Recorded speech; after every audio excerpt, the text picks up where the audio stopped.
What up, the People Chat 1983? Back to another YouTube live. Thank you for joining me on this live stream. You are the real MVP.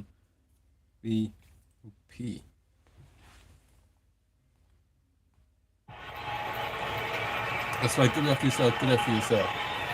Don't forget to hit the like button for the algorithm. Think about you. Don't forget to hit the like button for the algorithm. Don't forget to leave a comment in the comment section down below to let everybody know that you are here. And don't forget to subscribe for more future live streams and videos like this.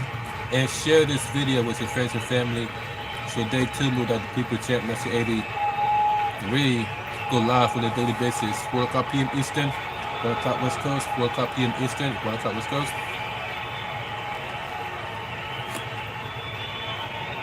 As you can see,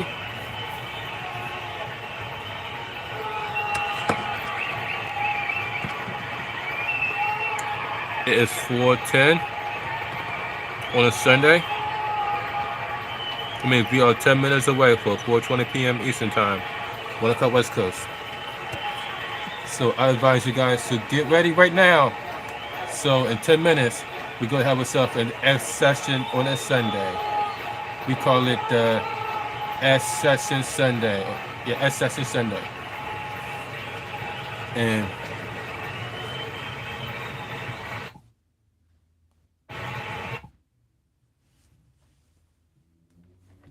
this is part 2 of NXT review. Then we're going to go into Dynamite review because NXT and Dynamite went on the same night. So we're going to talk about what happened in AEW. We're going to talk about what's happening in NXT. Then we're going to dive into what happened on Friday night SmackDown. And because last night the live got cut off because apparently I didn't have enough battery to go live last night, and I thought I had enough battery. And so when the live cut off, it caught me by surprise. I was like, hey, what happened to the live?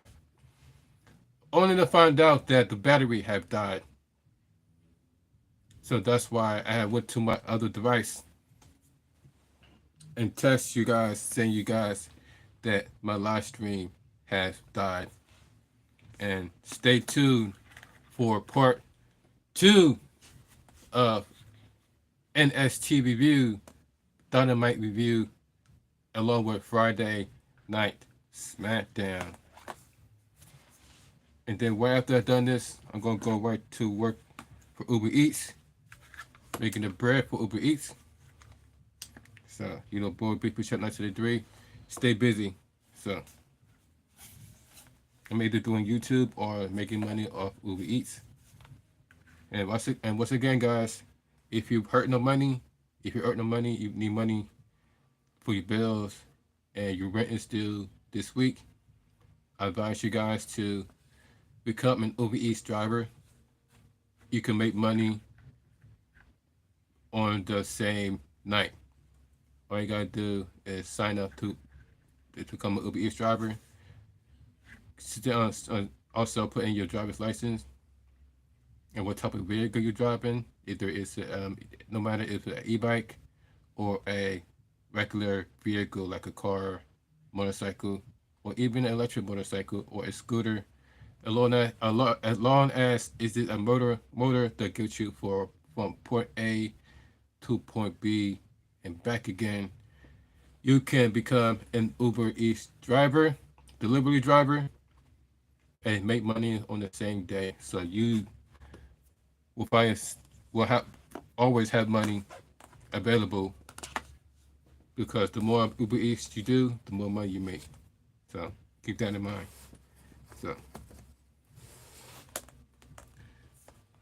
So the live stream cut off for last night, and then thank you. So we're here to do a part 2, and where we left off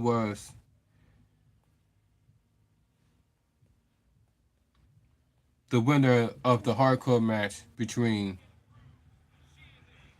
Jada Parker and Lola Rice. Lola Rice hits. Lola Rice got hit by none other than Jada Parker with a drive-by for the 1, 2, 3, making the winner of the match is Jada Parker versus Lola Rice as Dawn Marie, the special guest referee. And then it went to another a segment featuring Adam Page and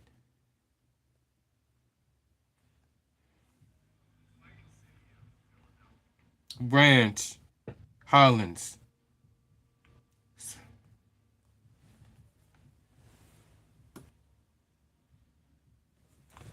So we got Ethan Page mentioning about soccer.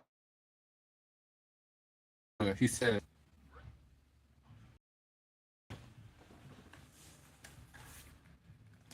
Ethan Page goes on to say, the fighting city of Philadelphia, the birthplace of America, which I find it fitting that the Englishmen, the Canadian, are here to bring a fight to Trent Williams and Bubba Ray and ruin tonight's main event saga.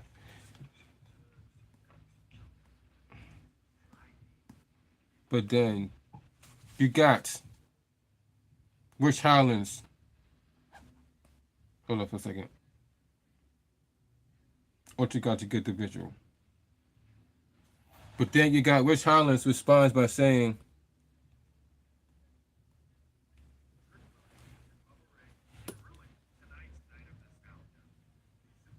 he said it didn't believe that he deserved the NXT champion, but I need to be NXT champion.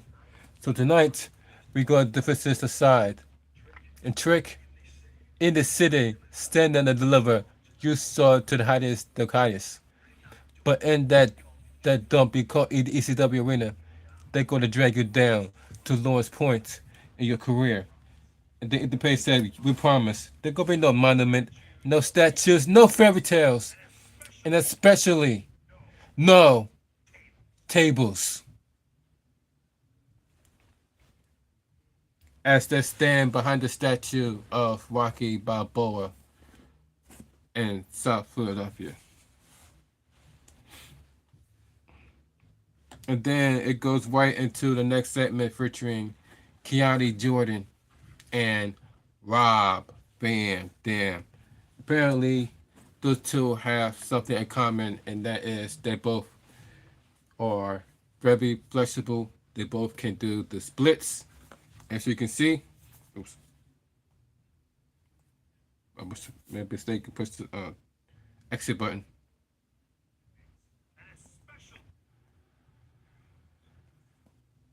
As you can see, Keanu Jordan with the splits. And then we got Rob Van Dam, ECW legend, also doing the splits.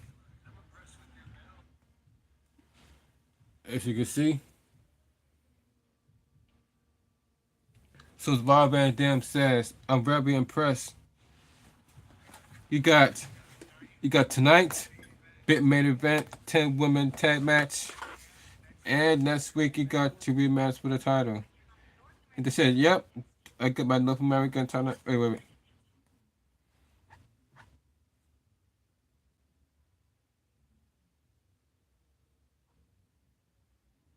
Hold on for a second.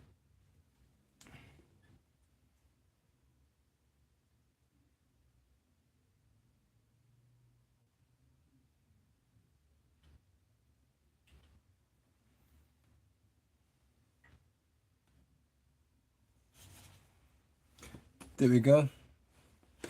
So Keanu Jordan says to Rob Van Dam,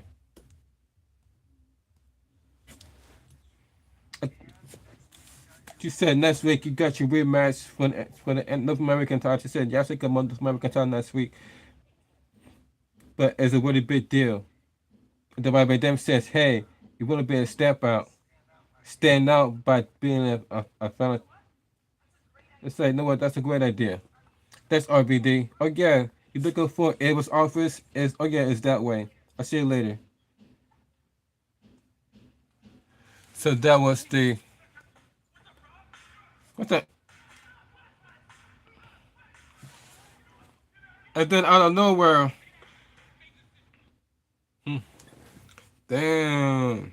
And then out of nowhere, Wild Van Dam gets attacked by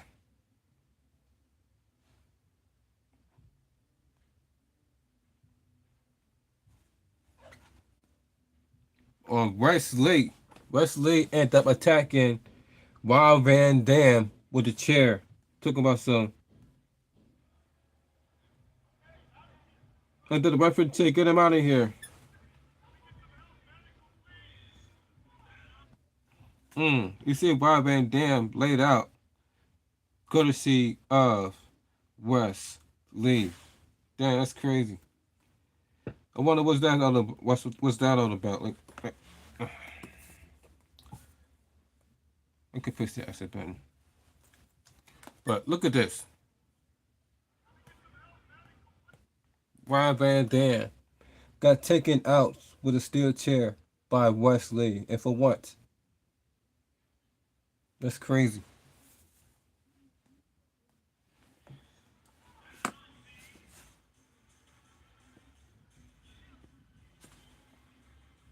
Oh, well, before we continue, y'all know what time it is.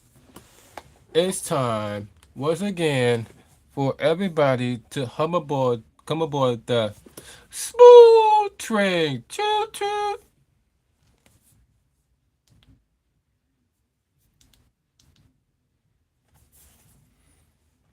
It's that time, ladies and gentlemen. Y'all know what time it is. Cheers, gang.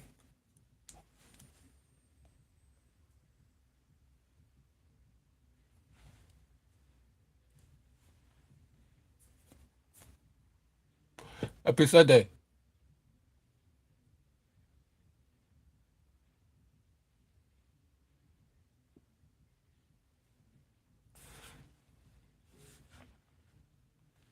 Mm. Cheers, gang.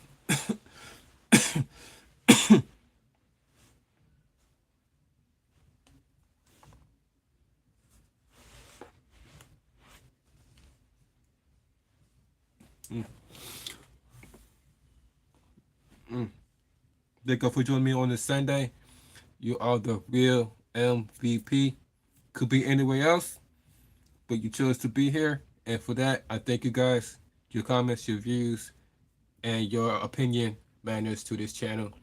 Unlike some of you, unlike some of you, your favorite content creators, my bad, y'all. Unlike your favorite content creators who wants to block you for having a different opinion. It'd be different if you're being blocked from being blatantly disrespectful to the content creators and the people in the comments. But if all you doing is leaving your opinion, then there should be no reason for you to get blocked by your favorite content creators. So let's put it out there.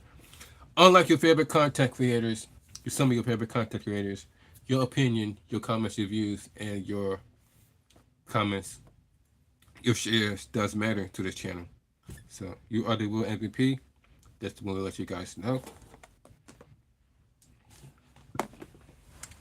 We here on a Sunday X session. Here we do part 2 of the review NXT Friday Night SmackDown AEW. What's going on with in the world of wrestling? All in one video. And before we begin, stay hydrated. Ladies and gentlemen, stay hydrated. Cheers, gang.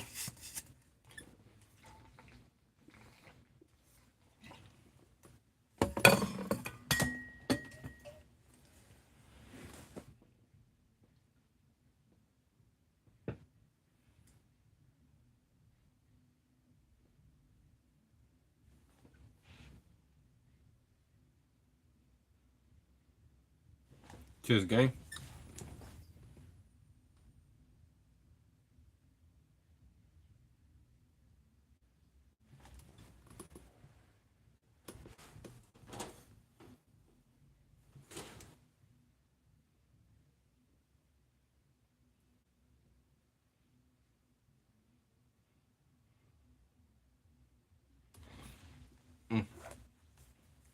Woo. Mm. Okay. Woo.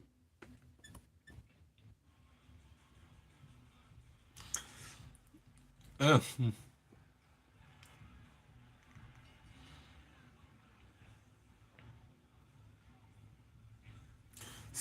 and so in this match we have here is Javon Evans going 1-on-1 against Wes Lee.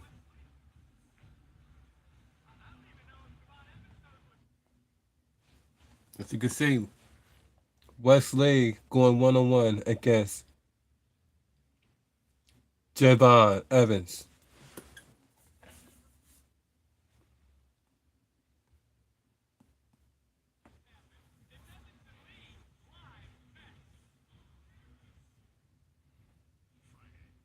Mm.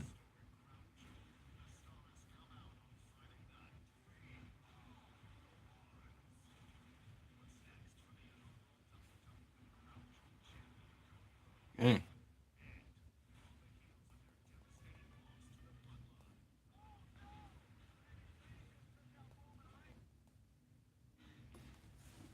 All right.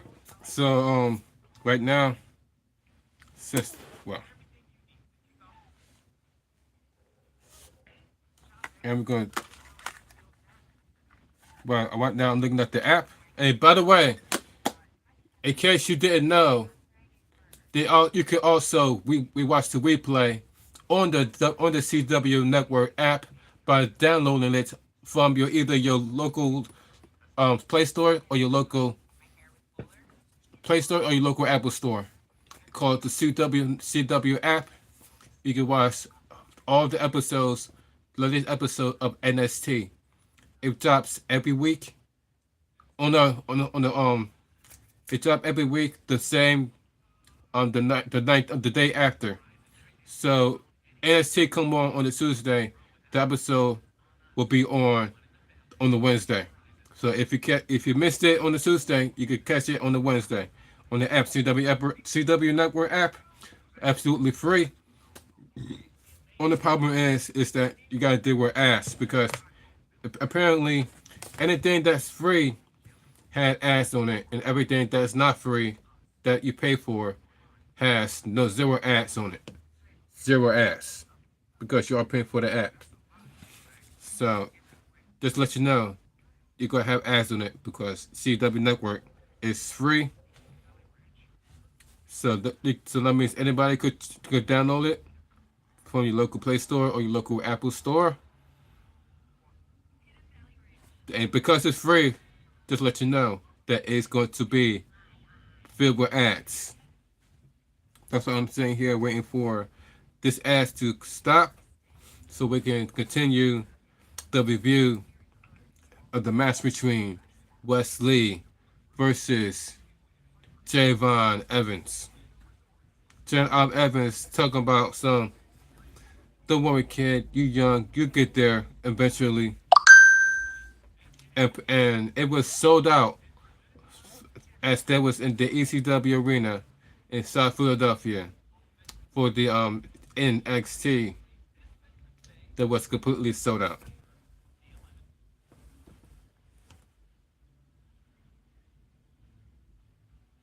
Oh, okay.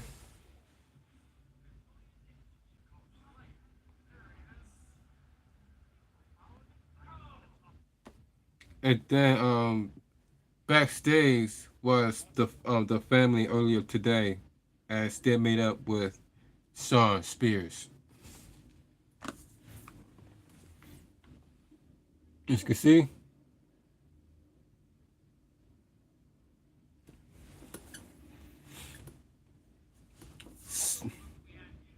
And then out of nowhere, they end up running into ECW legend known as Nunzio, part of the FBI, full-blooded Italians.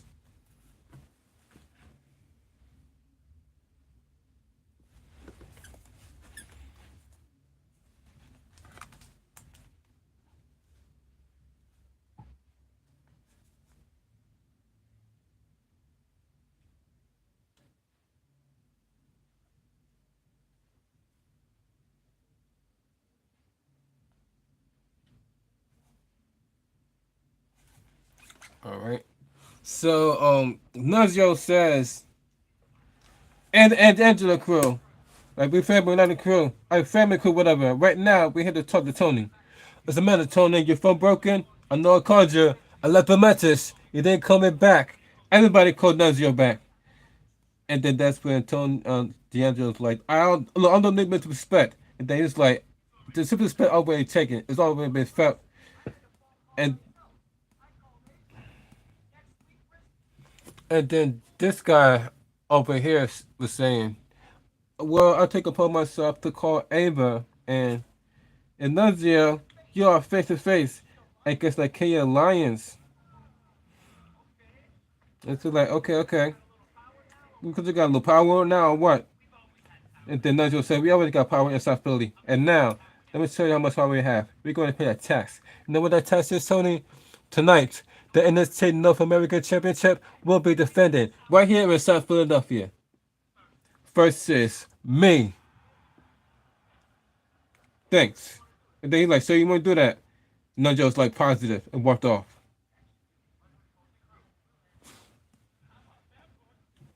So it looks like it's going to be Nunzio going one on one against Tony D'Angelo for the NXT North American Championship at the ECW Arena.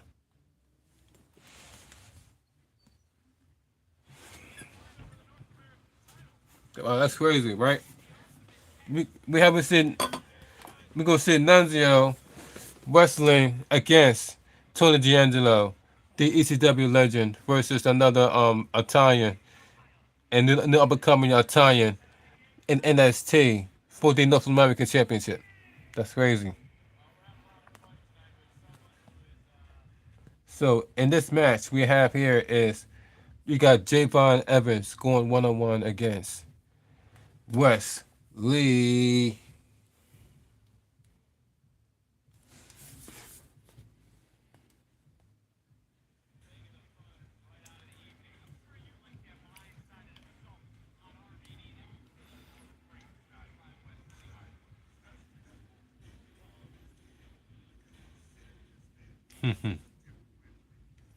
The different Wes Lee, huh?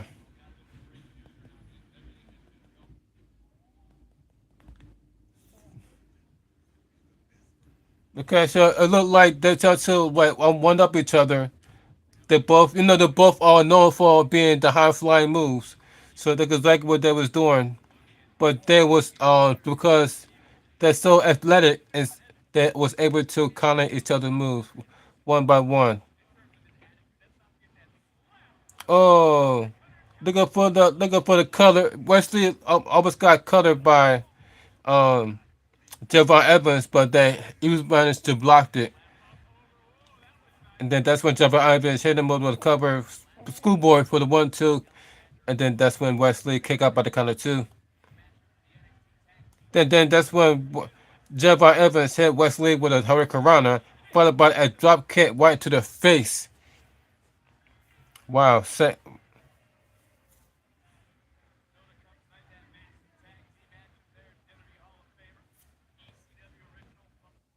And then also, ladies and gentlemen, that night we have Bubba Ray Dudley teaming up with Trick Williams versus Rich Hollins and, of course, and Ethan Page. You see backstage, Trick Williams and Bubba Ray Dudley getting ready for the match.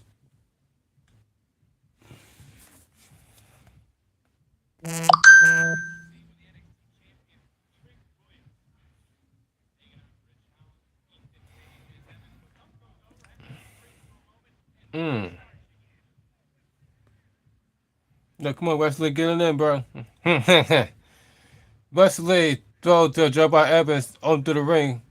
Jabbar Evans was able to stop himself, but then that's Wesley hit him with a 619 around the steel post onto Jabbar Evans' head, and then Wesley began to on the outside began to um he about to look like he about to use the steel steps, but then he got hit in the face by Javon Evans. Then um, Javon Evans picks up Wesley. Look like he about to slip flex him onto the steel steps, but then it was blocked. Hit onto the steel post. Then Wesley looked like he about to suplex Javon Evans onto the outside suplex. Look like, but then he was trying to, but Javon Evans was able to. But then, then Wesley did a brainbuster onto the steel steps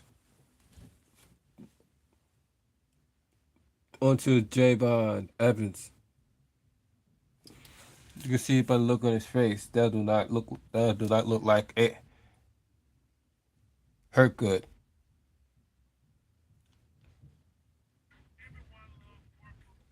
And then it went straight to commercial.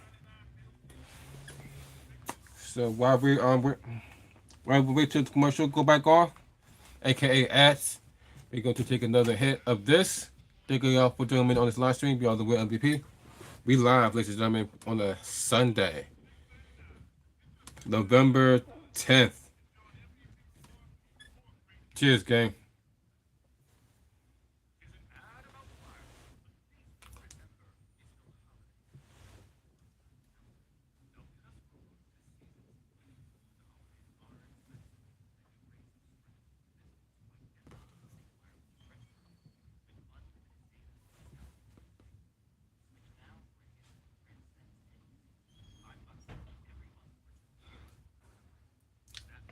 Oh yeah.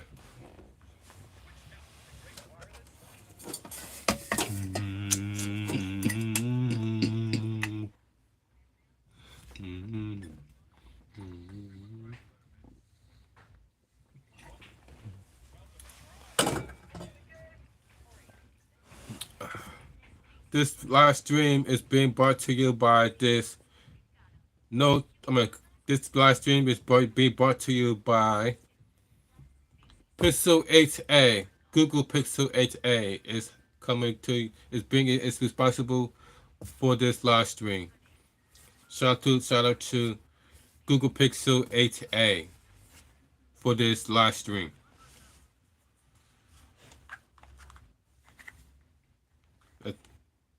As you can see, we got it. You got it. So you guys will be able to watch it on your TVs and not just on your tablets and not just on your phones. Cause I know that there's a lot of people that be watching YouTube on their TV. But the problem is some of your favorite YouTubers be having either that be having that phone or having that tablets like this. So when you watch on your TV, all you get is this. But this over here and this over here is black. So the only thing you see is a picture of this in the middle of your big screen. And then what makes you forced to watch it on your tablet or your iPad, because watching on your phone is look very small, and watching on your tablet is perfect size because it fill up the entire screen versus the TV. Watch people on the live, and they have it like this. It would definitely fill up the entire screen. So it would definitely be perfect to watch the live streams on a tablet or an iPad versus the TV. But that is if you have an iPad and a tablet. Not everybody has it, but they do have a TV, access to a TV, but they end up watching it with the black screens in between the TVs due to a lot of people making their live streams portrait how you call it selfie stick mode versus um regular camera mode when it's sideways.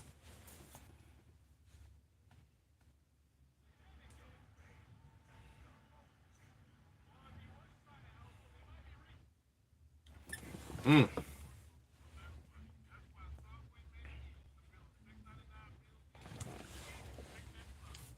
We still got another ass to go through.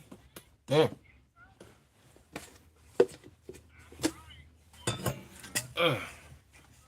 In the meantime, stay hydrated.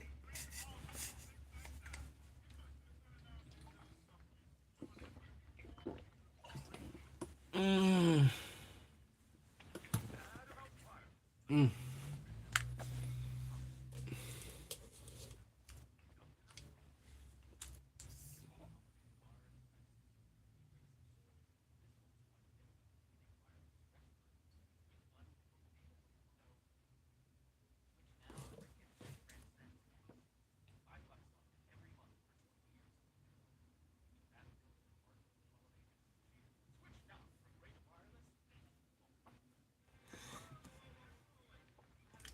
Mm. Oh my god. Ooh.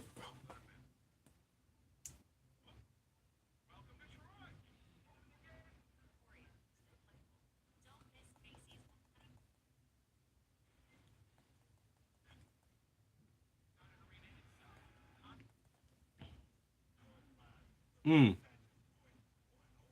All right, so we back. We back. We back. We back. So like I said, guys, this has a lot of ass on here because it's absolutely free. So those two balling out back and forth, Wesley and Javon Evans with the right hand back and forth. And then that's when Javon Evans with a clothesline, then another clothesline, then hit him with an Irish whip, reverse it by Wesley with the clothesline, misses, and then hit him with a spinning heel kick onto the face by Javon Evans onto Wesley. And then, and then he looks Wesley in the eyes and then hit him with a boss man slam, covered for the 1, 2, and then near fall by Wesley. He went able to kick out by the kind of 2.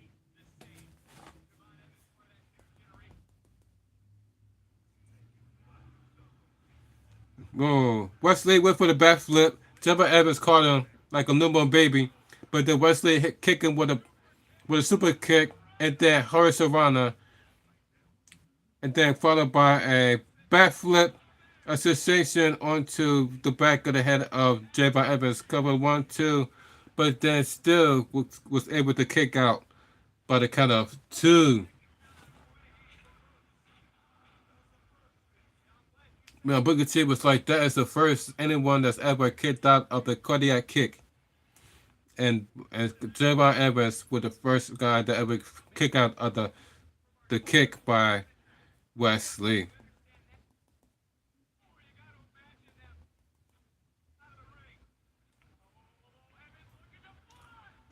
Oh! I think Javon Evans overshot himself. I think he went for the suicide dive and ended up overshotting himself and landed on the and then just crashed right into the announcer table and then onto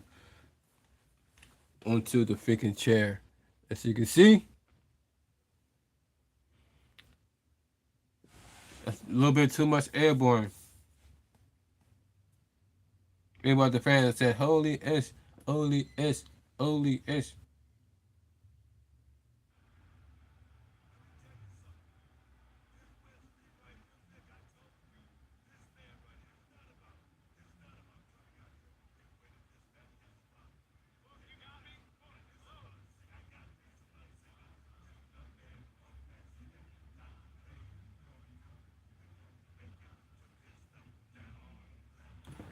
Wow, then he looks like my bad, y'all. The which was pause because which is why I was just standing in this because I'm looking at Wesley as he picks up the steel chair. It looks like he's about to use it on Javon Evans, and then that's when the music hits up RVD. And then RVD begins to walk down the ramp. Because remember, backstage, he got hit with a steel chair. Now Wild Van Dam looking for revenge on Wesley.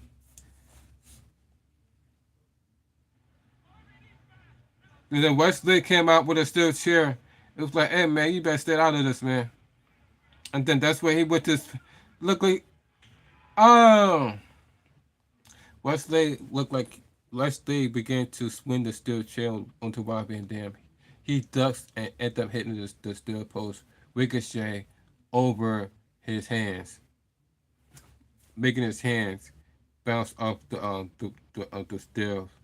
steel on steel, making the impact not so good on the hands of Wesley.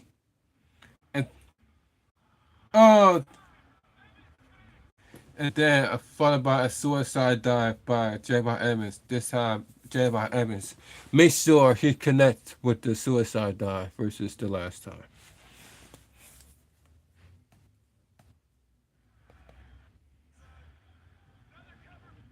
And then he went into the and then RBD tell him to do the RBD tell him to do the false blast. But then we but then we see Wesley roll over to the other side of the ring, making it impossible for Javon Evans to do the false blast from way on the other side of the ring. Well, Javon Evans tried it, and he was able to hit Wesley with a false blast from way downtown. Cover him for the 1, 2, 3, making Javon Evans the winner of this match versus Wesley.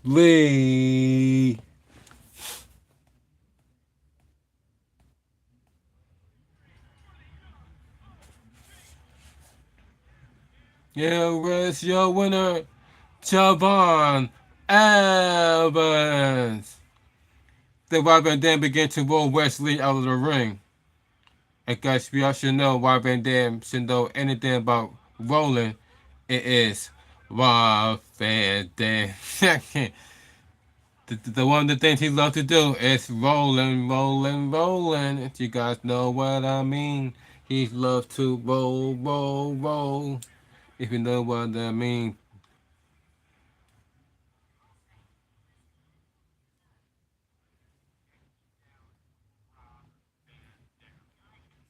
And then backstage was Avon, um, Ava Rain, Robert Stone, and the other lady. They began to walk. We see them walking backstage. As you can see,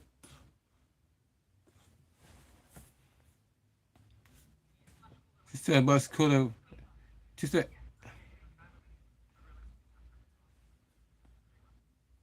if there's some random wrestler end up walking up to Ava Ring and telling about something. Can we talk for a second?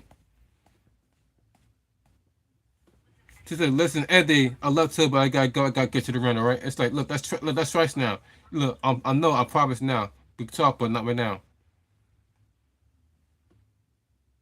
Because this guy tried to get in touch with Emma Rain for the longest, and she been busy.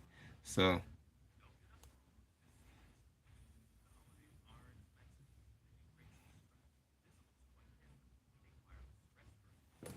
all right.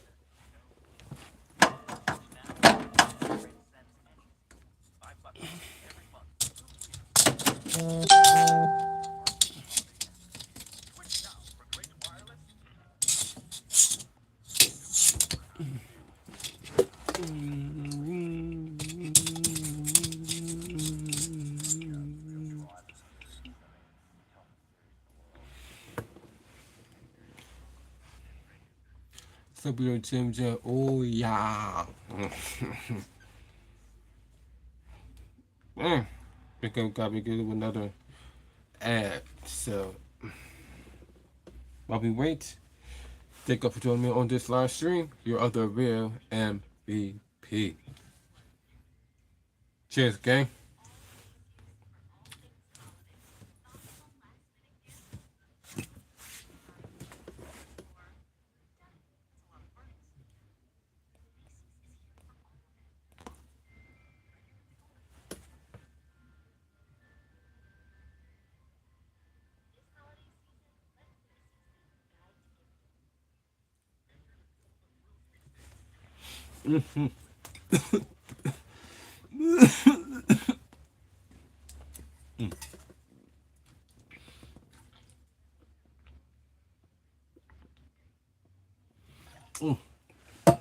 Uh,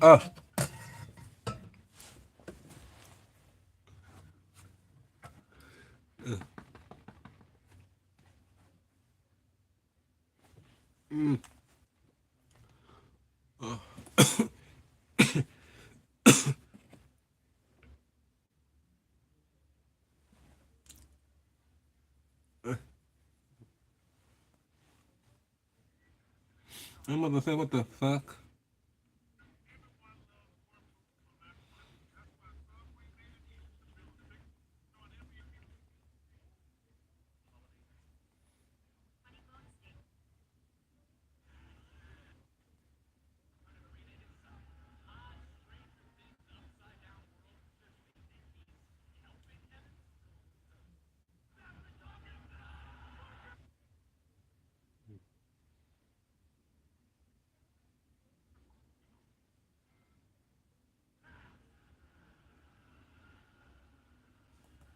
What?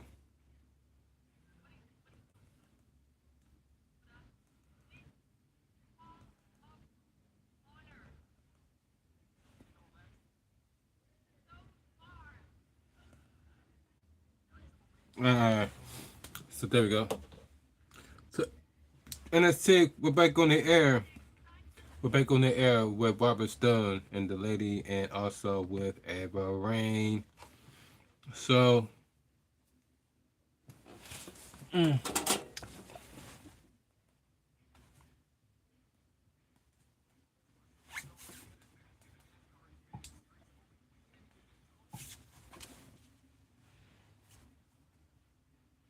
she says, "What an exciting night so far," says Ava.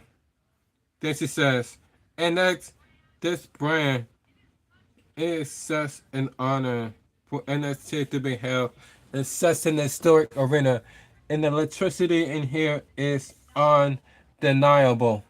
Says Emery that this brand is all about passion, and Philadelphia fans are the most passionate and hardcore fans in all of wrestling. Which is not lying, by the way. This is of course, before we get back to the action, I had to see some exciting news. And this team will be heading back on the road on that next premium event deadline on Saturday, December 7th in Minneapolis, Minnesota. The Iron Survivor Challenge will return, which is the most exciting thing 25 minutes in all of wrestling. So, and that I was still saying that great known as Deadline is going to be that great show. But I don't know if it's a good idea to lie to all these people, say Robert Stone. That was like, what you talking about? Well, you say Philadelphia fans are the most hardcore fans that there is. But everybody knows New York fans are way more hardcore than the Philadelphia. Right then, right off the bat, you see the blur of the people. I guess they was like flipping the bird onto Robert Stern in the crowd as they are disagreeing with Robert Stone saying that New York fans are the greatest fans in the world. Said by this guy right here, Robert Stone. Meanwhile, the fans began to give. I don't know. I guess this is the PG era. where they're not allowed to show the finger. Because back in the Attitude Era, they was able to show Stone Cold Steve Austin flipping people out, including Vince McMahon. But now in today's era, even the fans are getting censored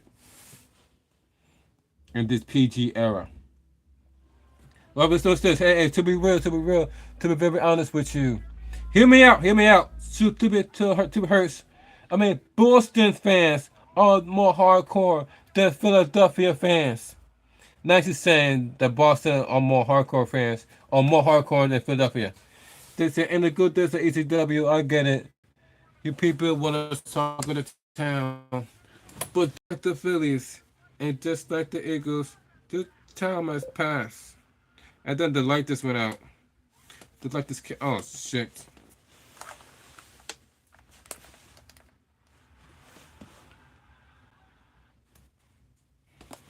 And then the lights just went out, just like the tablet. We found out this tablet died. Yep, the tablet died.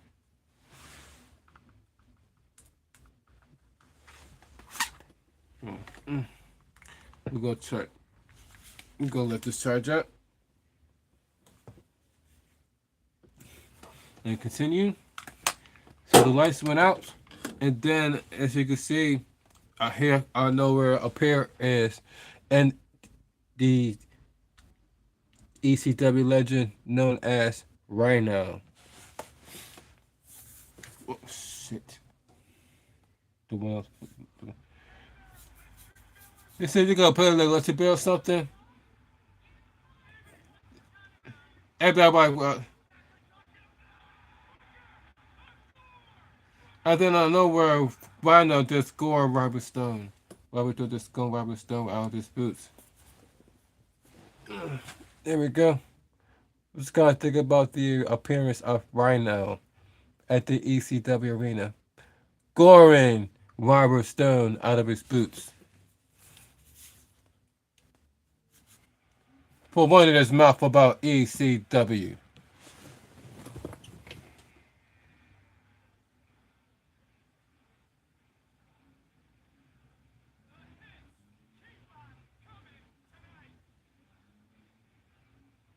Wait, right, the fans are saying ECW, ECW.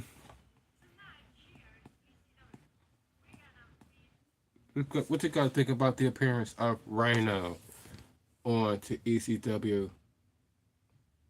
Look like ECW special of NST as they was taking place in my hometown in Philadelphia, Pennsylvania, Philly, South Philadelphia, to be exact. And then, ladies and gentlemen, backstage is Zaria, Jordan Grace, Stephanie Banquette, Julia, and Kiati Jordan.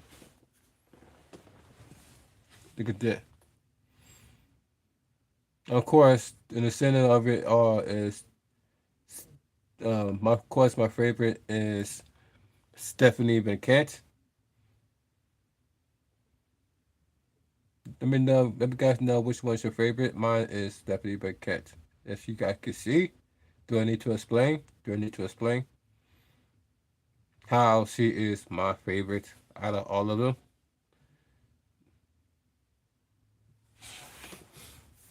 Oh yeah.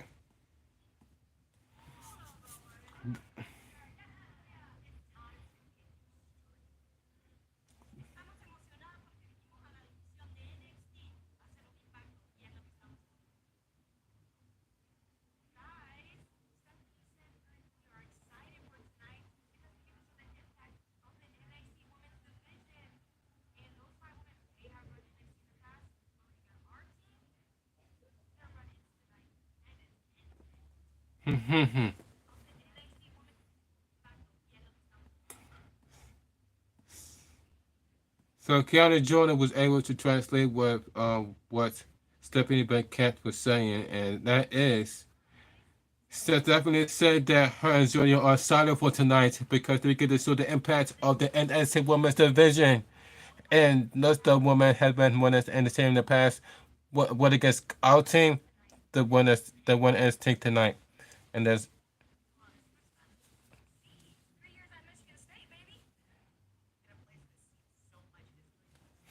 and this place is system of history tonight with Kristen was in and then that's when they got wanted into by and then they end up wanting to Keanu Last Legend and Sakara Jackson. Yeah, speaking of Jenkins, this shot made Timmy Jackson and the Bushy Bully doing a thing at Crown Jewel over the weekend. Just like that's right, we are so close to become the new NXT WWE Women's Tag Team Champions. Well, y'all might be the Dream Team. I got my money on the champions of this division. Wow, look at that. She said that she got her money on the women's division. Look at us too. But that to go in on Stephanie Beckett and Julia after what that happened to them last week.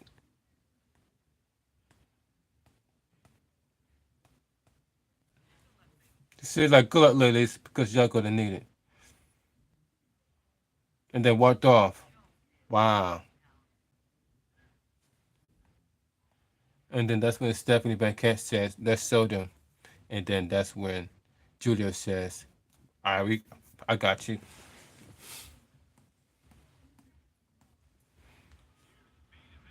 Mm. Wow. Look at there's some tension between um Sakara Jackson, between Jackson and um yeah.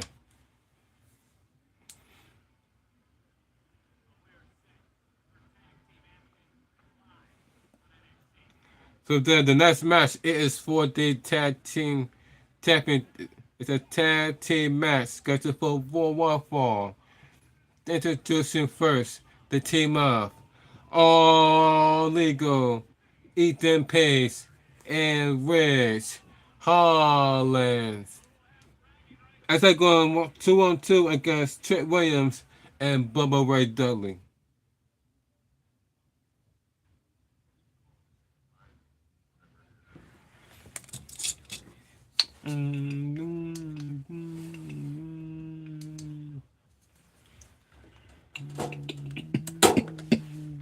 Man, look at everything they be charged. Hold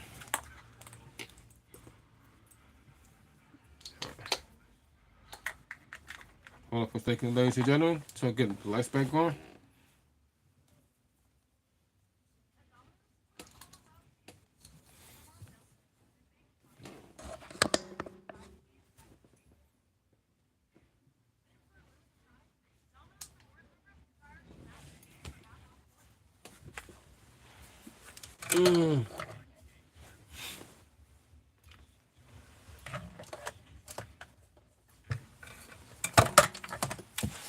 Oh shit.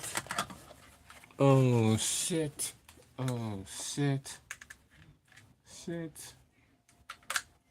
Oh shit. Oh shit.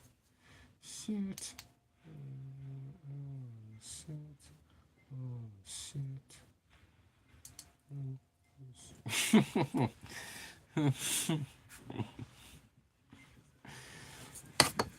Alright. Oh come on, man.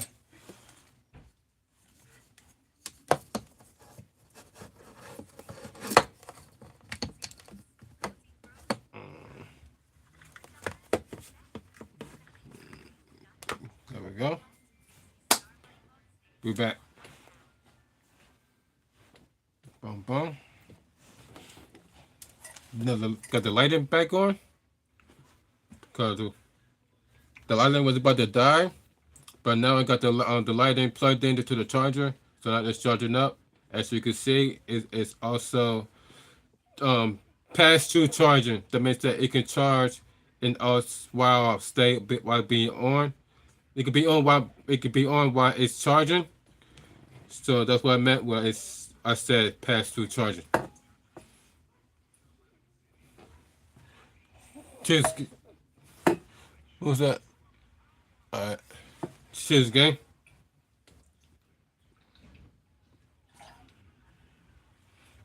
Mm.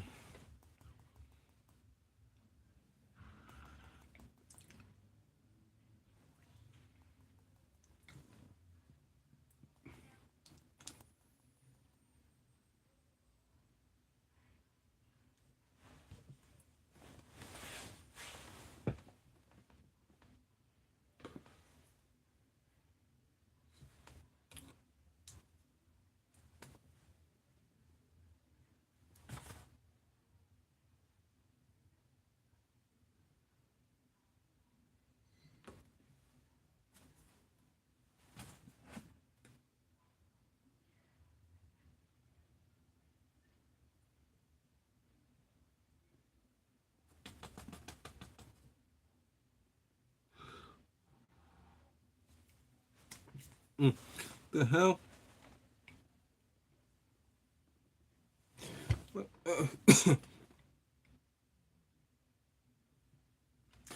uh,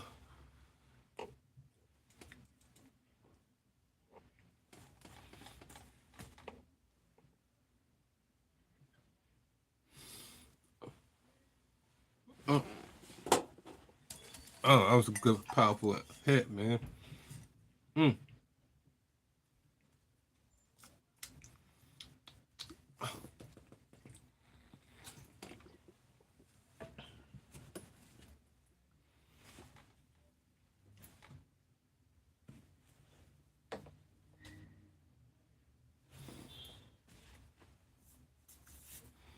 What the hell?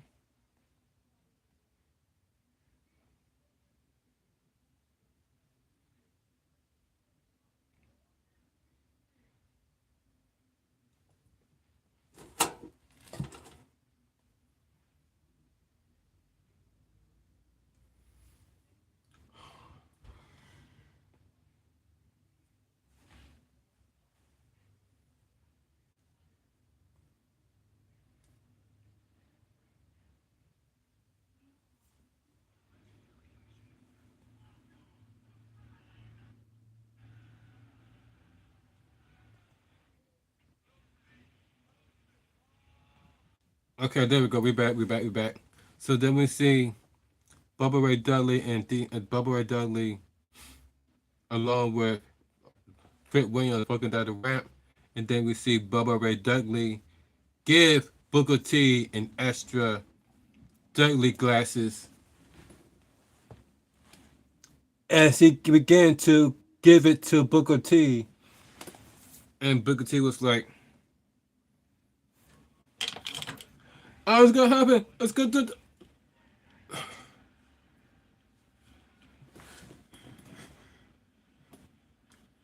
Dun, dun, Put on the glasses. Now he part of the Dudley Boys.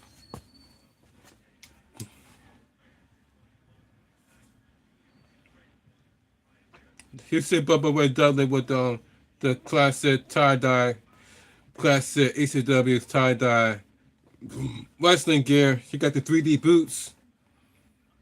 But then he also got Trick Williams. We got the ECW chant, ECW, ECW, ECW in the ECW arena, Philadelphia, Pennsylvania, South Philadelphia, Pennsylvania.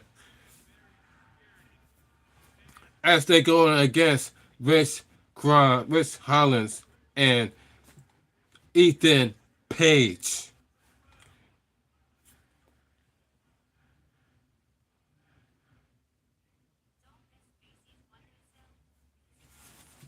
Mm.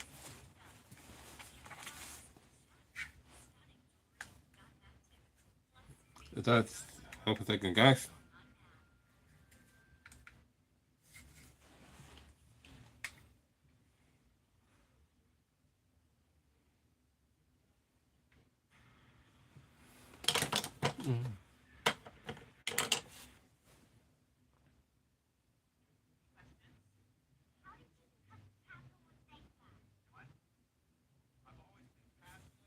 Mm.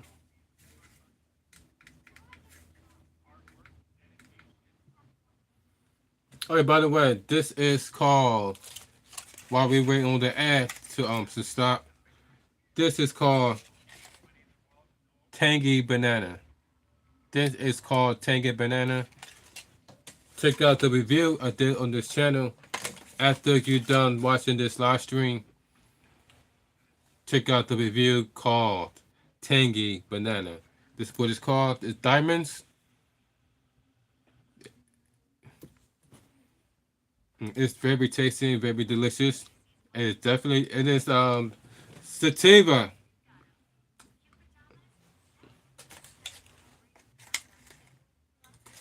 It's a sativa.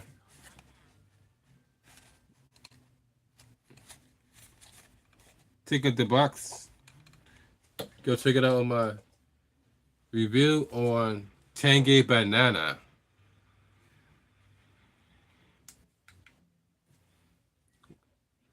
Cheers, gang.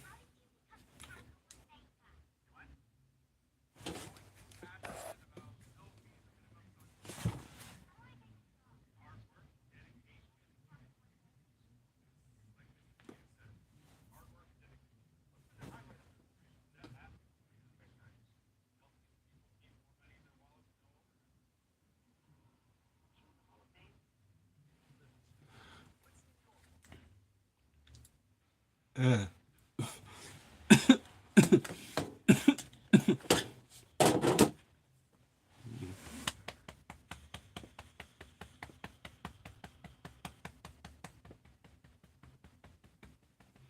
mm. Mm. So the arena was sold out. The ECW arena was sold out. Mm. The referee was distracted by Ethan Page. Rich Holland's uh, dragged Bubba Ray Dudley and have his lower area land on the turnpost. Oh my God! I did not feel. I know that not. I know that did not feel good. My bad. For the stuttering, what I'm about to say is, I know did not feel good for Bubba Ray Dudley to get his babies crushed by that turnpost like that.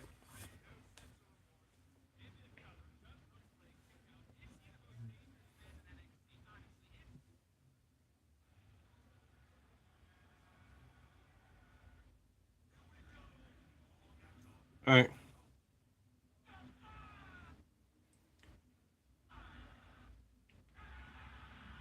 And what part of this match, ladies and gentlemen? Oh,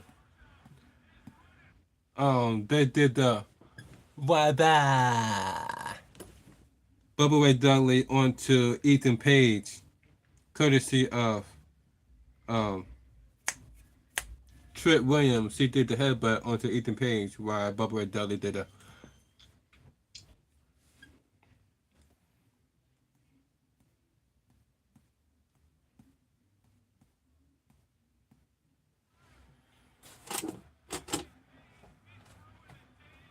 Mm-hmm. And while Bubba Ray Dudley was like, uh, trick, 1, 2, 3, get the tables. We want the fans saying, tables, tables. So Trick Williams went to look underneath the ring and found out where the tables are. The Bubba, what? And then that's when um he was like, Bubba, there's no tables under the table. There's no table under the ring. There's no tables. And Bubba right there, like, there's no tables. What do you mean there's no tables?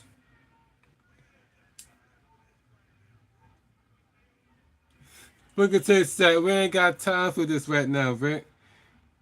And then out of nowhere, the music hits, and it was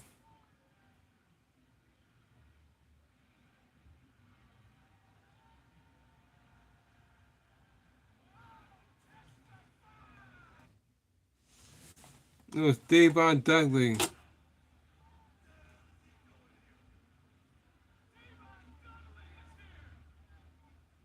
But and he got he brought and He brought a set a table with him.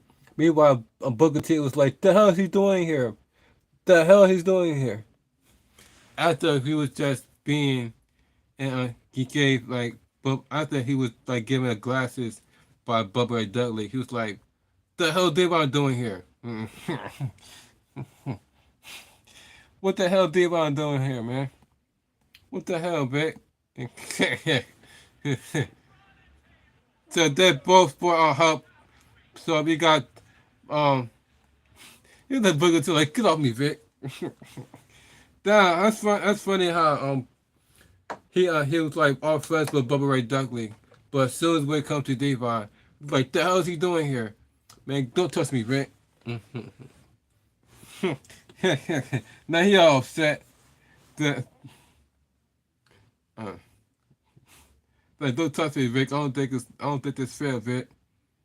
So Devon Dudley and Trick Williams together brought in the table. Then Bubba Ray Dudley and then Trick Williams went to set it up in the middle of the ring.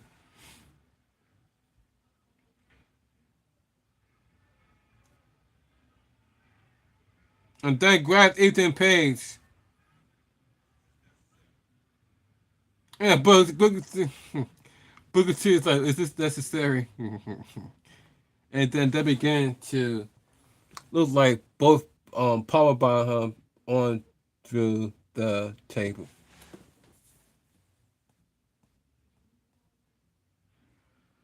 Oh, and down goes Ethan Page as he went through the table, courtesy of Trick Williams and Bubba Ray Dudley.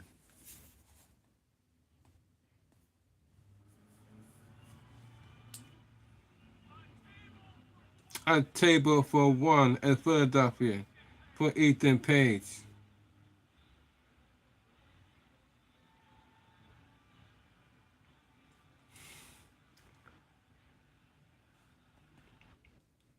Okay, Devon.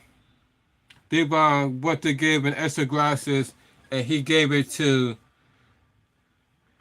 Twit Williams. As you can see, Devon gave him an extra pair of glasses to Twit Williams. Now he's part of Dudleyville.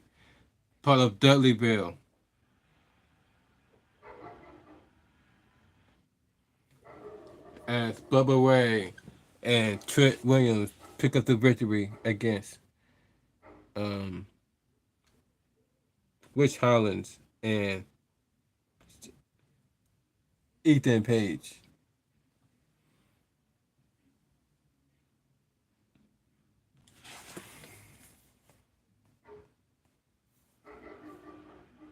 What you guys think about the reunion of the Dudley Boys at the ECW arena?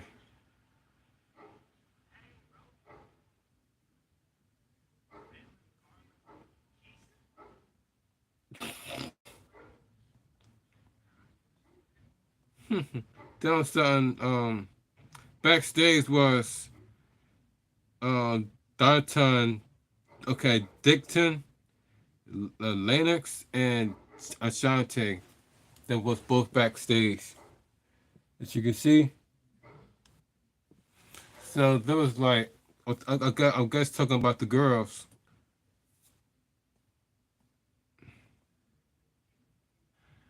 So how should I call how do I call this? It's like damn, bro. Samantha, Carla, Keisha. Someone just wanna get more lucky, I guess. It's just like I guess, but it's like karma. But and then that's when Carmen was like, just out of nowhere was like, "Hey man, where were you? Where were you, man? Where were you 2 weeks ago?" Ashanti was like, "So you are interested, you know? Listen about that. That was just me, man." And then she was like, "You cost me the match, and I thought we were even. Plus, I thought you really liked that girl." And he was like, Ashanti was like, "Oh, oh your girl, just like, oh your girl. Look, it's cool. You be the flavor of the week. Stay on my business. And then Sasha was like, you know what? Honestly, I never liked getting with you for real. And you, with all this attitude, it's not my type. And oh, and yesterday was your birthday, right? Well, happy belated. And then began to walk off. Then she was like, you know what's my birthday? She's like, okay then. And then walked off. Wow, we got a lot in common because yesterday was all about my birthday. Okay, okay. And then we see walking down the ramp is backstage is none other than the North American champion, Tony D'Angelo. As the North American champion. Looks like that was coming up next. Okay. So we're coming up next, we got the North American Championship being on the line. Oh yeah, I guess he going to put his title on the line against the ECW legend known as Nunzio. Part was part of the group known as in the ECW FBI, known as Full Blood Italians. So we go to Nunzio challenge and the ECW arena for the North American Championship. Tony D'Angelo accepted and agrees.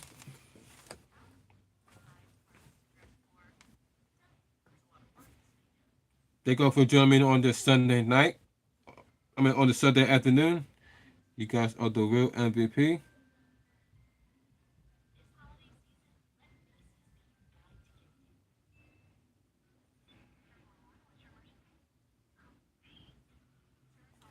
But until this act,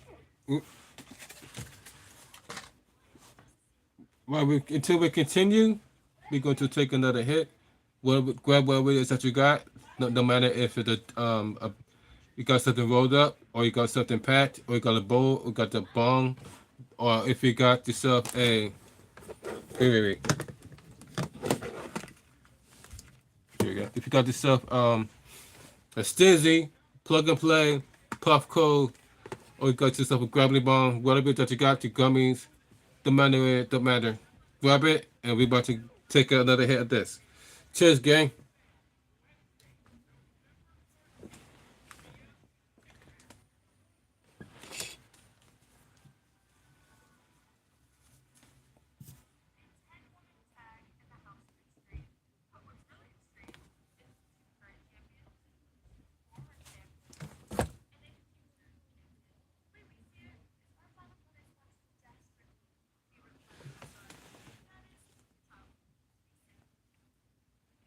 Uh huh.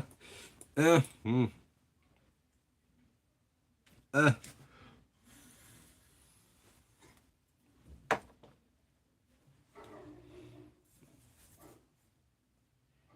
Before we continue, ladies and gentlemen, let's admire the ladies we have received before you today. We got Cora Jade. We got Wasan Perez. We got um um we got the rest of Total Influence. We got Jasmine. We got Jasmine on the red. JC Jane, and we got the new North American Women's Champion. But of course, my let's see, my favorite one will have to be the current NST Women's Champion in Roxanne Perez. Second one, Cora Jade. Third one is Jasmine, and the the fourth one is the North American Women's Champion, and then the last is Jason Jane. Look at those ladies. which one is your favorite and which one's your least favorite? Let me guys know down in the comment section down below. My number one favorite is Roxanne Perez. Look at the outfit, guys. Wow. So to say to get that's exactly what we have in each other. And then as part of separate women divided by the same thing, keep the newbies out and stay in control of this division. Tonight, the best women's division wrestling is exactly where it deserves to be. In the main event, and the women who won that division will be exactly where they deserve to be. The ones with their head raised and their titles raised. Wow, so they claim to be the best division in the women's division history. Roxanne Perez made that statement that her and her group is what is best for the women's division. Let me guys know what you guys agree.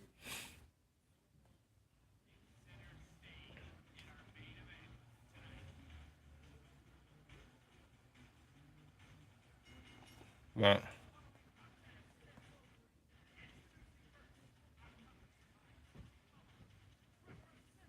I covered by Tony Mamaluk.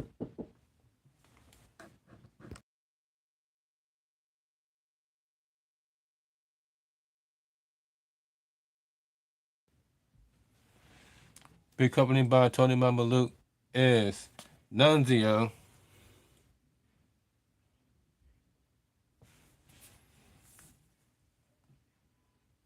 And the full-blooded Italians. Nunzio. As he challenged the NXT North American champion and Tony D'Angelo.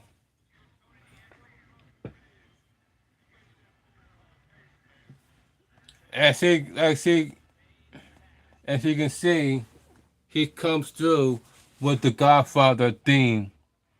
Whoever watched, whoever was watching, whoever was a fan of the Godfather movie, as you can see, they got the Godfather theme. Totally D'Angelo. That's a better look. You guys can see, almost like the Sopranos, the Godfather 3.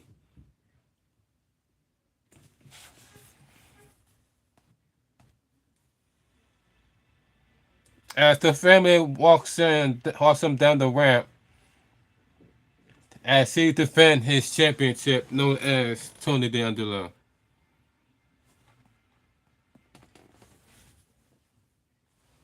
As you can see,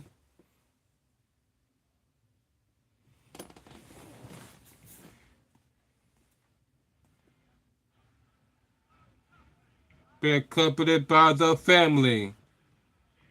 He is the NXT North American Champion for the Don NXT, Tony D'Angelo.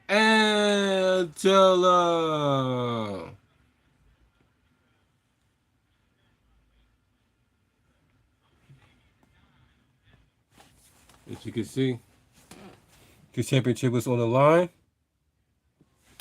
Pretty much like full-blooded Italians versus full-blooded Italian.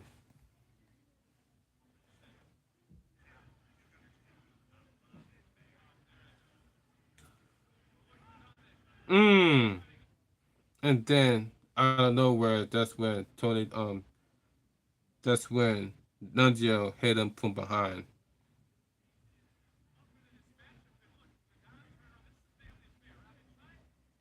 And then he got pissed and began to chase him down the arena. And then out of nowhere, he put his own manager in front of him. It was like, hey man, get him a stake, get him a stake, get him. Look, he literally put his own manager in harm's way just so he wouldn't get hit. You see that? He's like, nah, man, take him instead, not me, take him instead. Dude's like, dude, what are you doing? Mama Luke was like, dude, what are you doing? And he's like, what are you doing, man? And then the Don began to clothesline him right off his boots and Mama Luke. Look at that.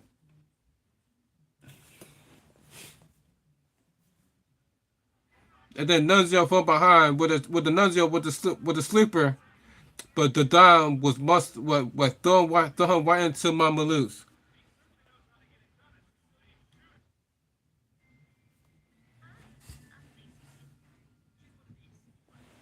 Wow.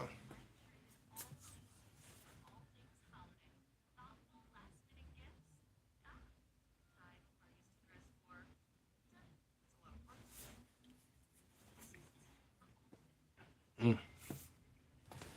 Until before we ever could continue, we're going to take another um break. Take hydrated, my friends. Stay hydrated.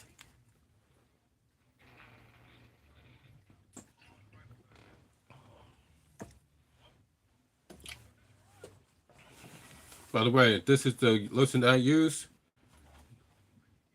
called.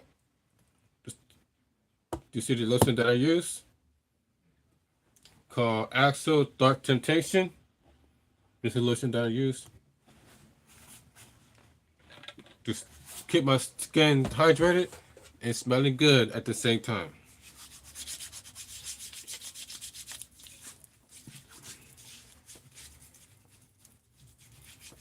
Smell like Dark Temptation.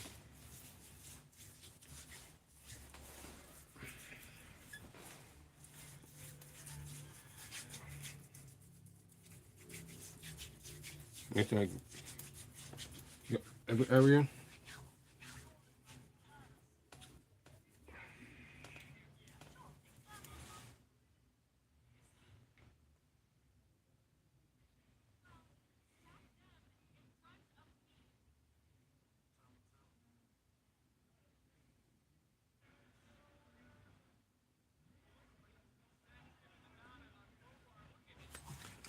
What happened is that they look like they gave the Don Tolan a crowbar, and Mama Luke was like, "Hey, referee, what he has a weapon. Look, he has a weapon." So he was trying to tell the referee what Don has in his hand, and then that's when Tony D'Angelo began to throw it right back at Nunzio, make it seem like he's the one that has it in his hand. As you can see, he just throws it right back at him. Back at him. Nunzio was like, and then the referee called him, and then the referee called him, and then that saying was like, "Hey man, what you doing with that?" Nunzio was like,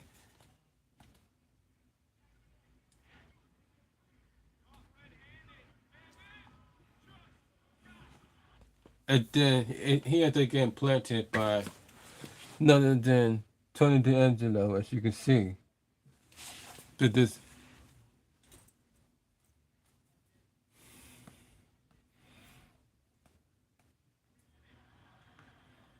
Oh, a slam for the 1, 2, 3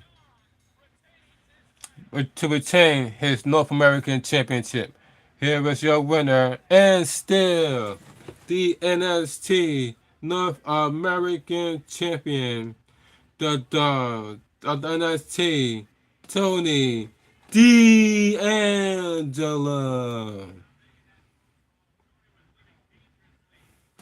So D'Angelo was able to um defeat Nunzio with a spine buster for the cover of 1, 2, 3. But then at the end of the day, Nunzio and Don Tony was able to shake hands as of mutual respect. As you can see, they're able to shake hands as Don Tony and Nunzio was able to go exist as full-blooded Italians.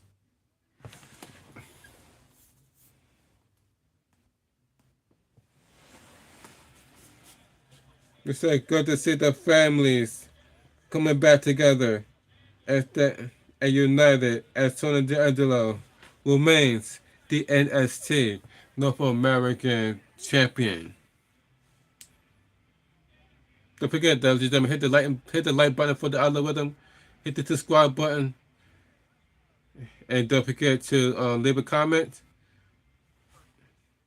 And then that's where you see Sean Spears backstage, watching all this happens in his monitor. He was like, perfect, perfect.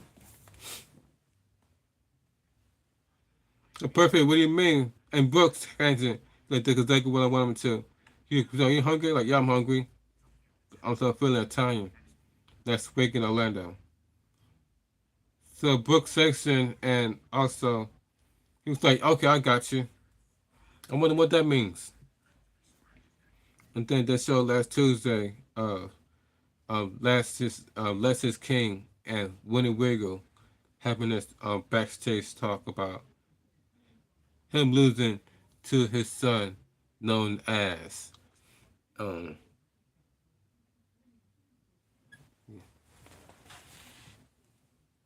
as you can see, he was like, and then you see something about he had the chance to use William Regal gave him a chance to use the brass knuckles to win, and he chose not to. And he was like, I want to do it the right way. He said, Lexus, I'm so proud of you. You didn't take the easy way out. You proven that you're not your father, so I'm so proud of you. Good luck on your journey. Says Lexus said William Regal.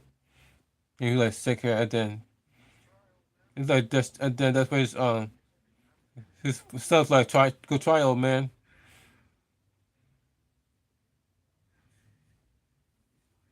He said he's not his father's son, but what about you, Charlie Dempsey? Are you your father's son? He was like, I guess only time will tell. As Charlie Dempsey listened to his father's. Notice that his name is Charlie Dempsey, not Charlie Regal, because just like Lexus King, he wants to be his own man. That's why his name is Charlie Dempsey, not Charlie Regal. So he was when Regal was like, I told you I'll be watching you months ago. And as I see you, the NXT Tag Team Division is wide open. And that's where you two come into and play. You think about that. This is just his group. This is all of your group. And then Wayne Wiggle begins to walk off. And then the woman was like, he was so father like.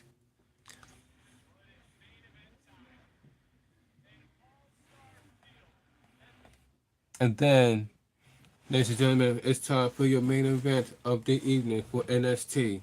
The 10-woman tag. As you guys can see.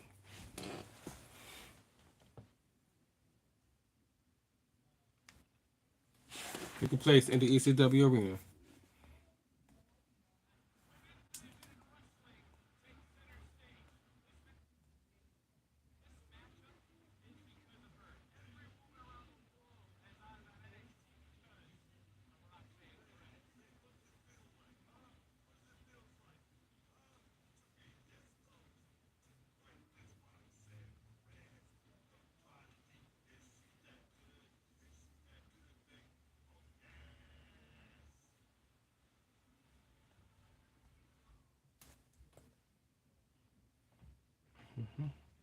As you can see,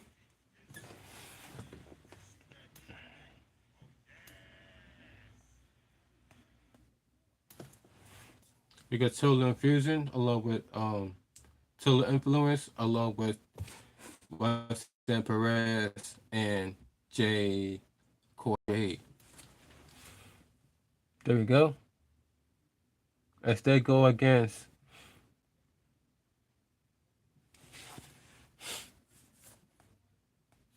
Jordan Grace, Zaria, Julia, Stephanie Beckett, Kiana Jordan.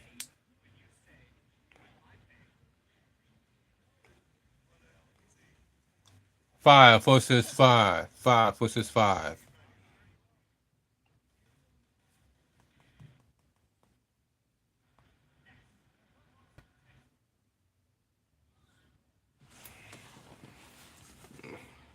Yeah. I wonder who's. I wonder how that match gonna turn out. If you guys didn't see it, 'cause like I said, ladies and gentlemen, because this app is absolutely free. Um, yeah, that this app is gonna have lots and lots of ads. So right now we have to a couple of seconds to do with this ad, and then we're going to go right through what happened in that 10-woman tag.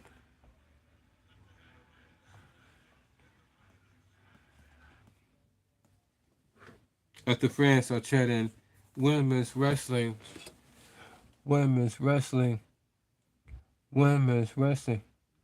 I tell you guys, there's a reason why Stephanie Burkett is my favorite. As you can see, look at the outfit of course, her usual wardrobe, wrestling wardrobe of Stephanie Van Kent. I guess we'll definitely give it a yay.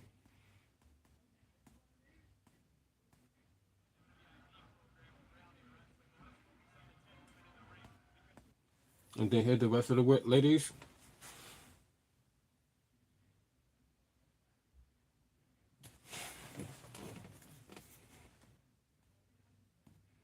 In a 10-woman tag.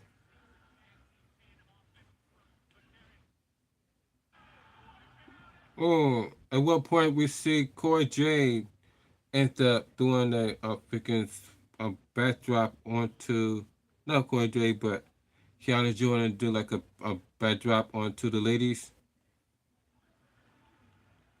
of Total Influsion, knocking everybody out. You can see, leaving the other 5 ladies standing, while the other ladies in the other side landing on their backside. No pun intended.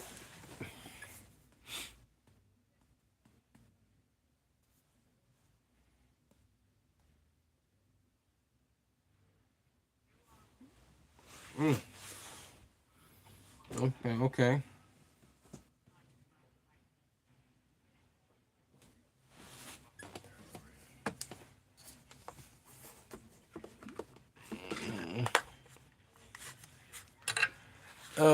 Let's see. Hello, ladies and gentlemen.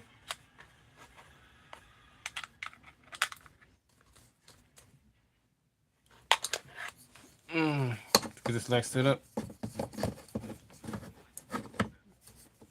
There we go.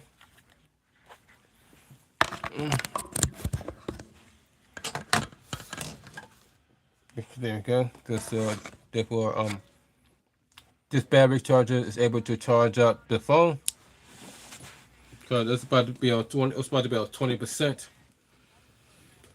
So don't want to be like the last time, and then find myself be like, "Hey, what happened to my live stream? Why my screen went blank?" Because the phone died, you idiot.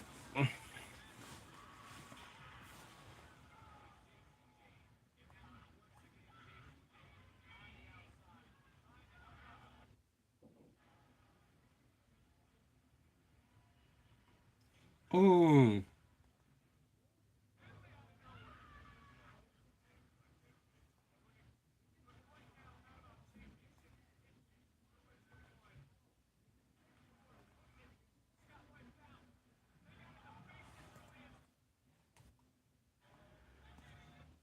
Wow. And as these women having the 5-star match, 5 versus 5, guess who ended up joining the party, ladies and gentlemen? It's none other than Last Legend and Cigar Jackson.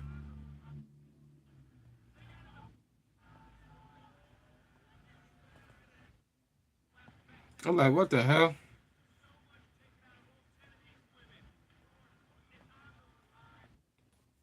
Look at that.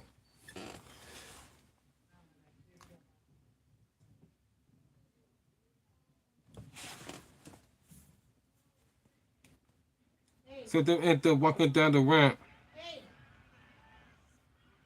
and then that's when Julia began to drop kick to guard Jackson, and then Stephanie Paquette end up hitting, um, to go end up hitting, Laura. I mean, that's Legend over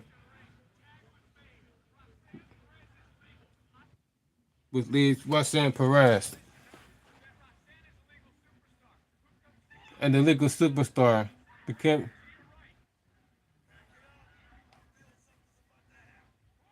Corey J. Ended up doing a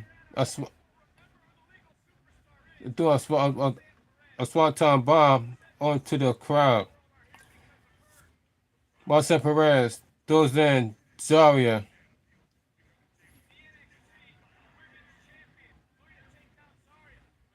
but then Zarya would end up being too powerful.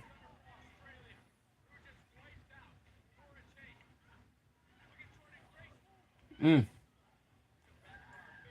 Oh,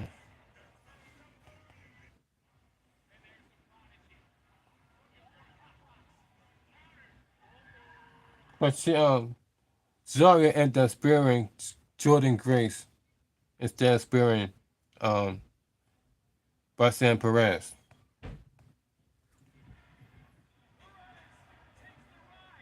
But then Zarya Perez, I mean, no, but Zarya ended up hitting Marcel Perez for a finishing move for the 1, 2, 3, making her team the winner.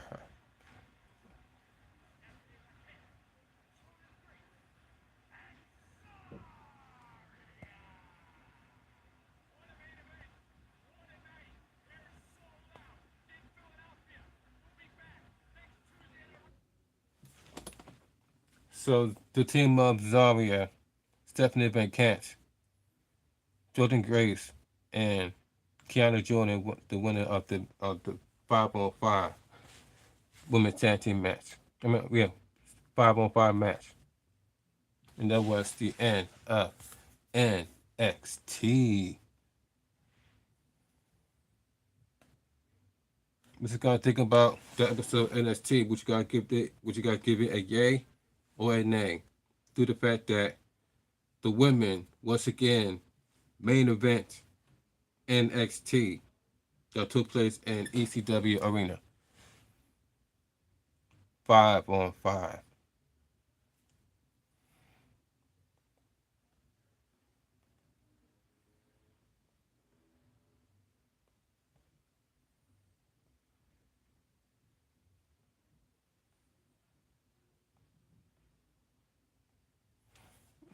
Wow. I wonder was they able to go against AEW Dynamite, because remember, ladies and gentlemen, they also was on the very same night as NXT was took it to the extreme. We also, ladies and gentlemen, we saw the appearance of Francine, we saw the appearance of Dawn Marie, we saw the appearance of Rob Van Dam, we saw the appearance of Bubba Ray Dudley, we saw the appearance of Devon Dudley, we saw the appearance of Rhino, and we took place in the ECW arena, guys. So, and they went against AEW Dynamite.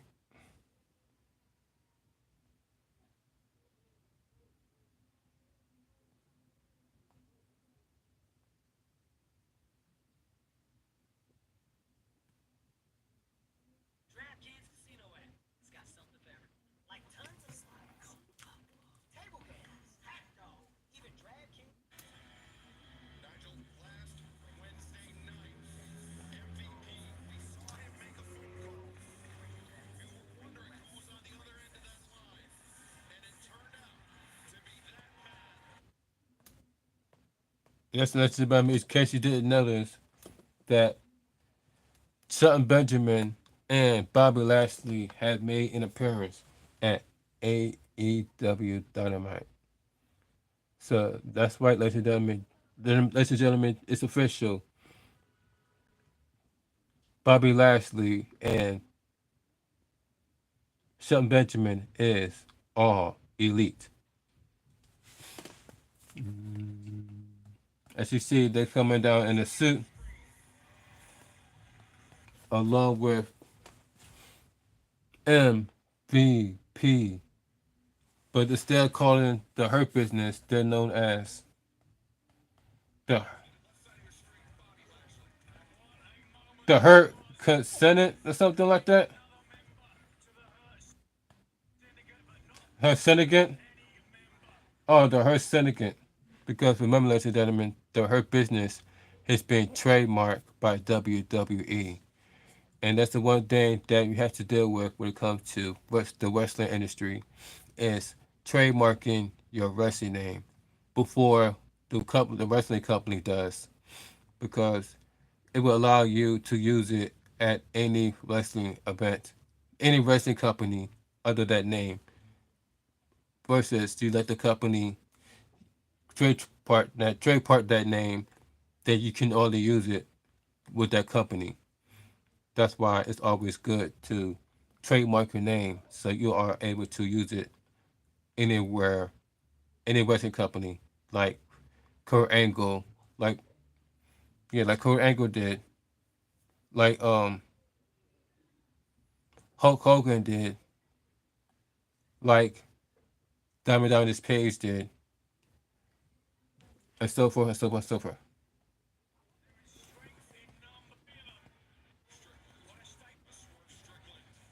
Tony Giovanni asked, Tony Giovanni, it was like,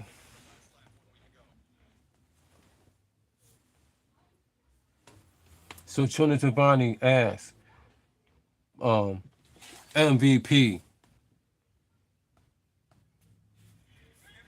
MVP at the end of the program last week, and then she was like, the MVP was like, don't be rude. The fans were chanting, MVP, MVP, MVP. To Tony Giovanni, what I appreciate. The introduction, I don't believe I need one. Says MVP. He was like, you can go, you can go. And then that's when it's like, as you can see, and then that's when MVP says, attention, AEW viewing audience. This is the official announcement for the Hurt Syndicate.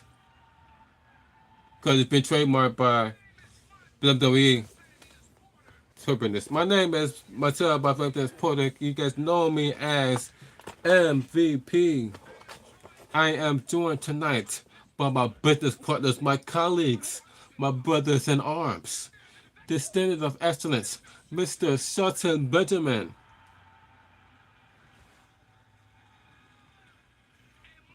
And multi-time NCAA All-American, one of the most decorated professional wrestlers in the history of the industry.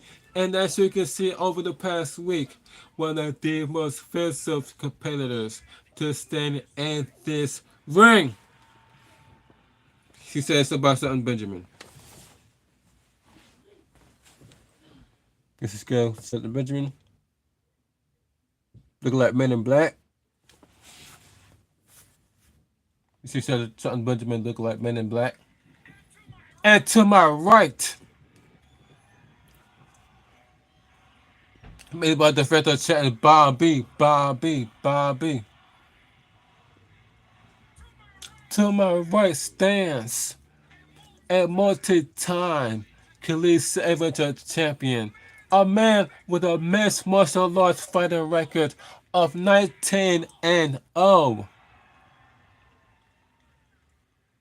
The Almighty is a champion 4 times across 3 different companies.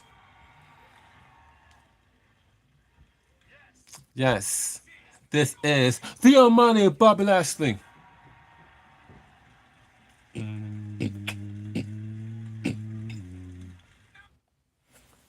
There you go, Bobby Lashley.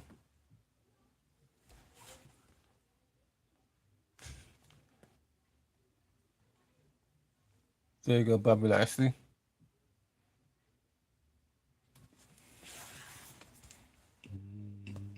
Then he goes on to say, Miss Her certificate, our goals is to really enrich the lives of younger talent. They really want to uplift guys and help them realize their greatest potential was the way we was able to help each other rise up to become the threesome that we have become. If I should offer you a Her certificate business card, that card is like your golden ticket to success. If you accept it, it could change your life. And if you reject it, well, if you reject it, this is going to happen. And then it shows what they did to Swerve Strickland. Oh, that it came to beat the holy crap out of Swerve Strickland and his manager.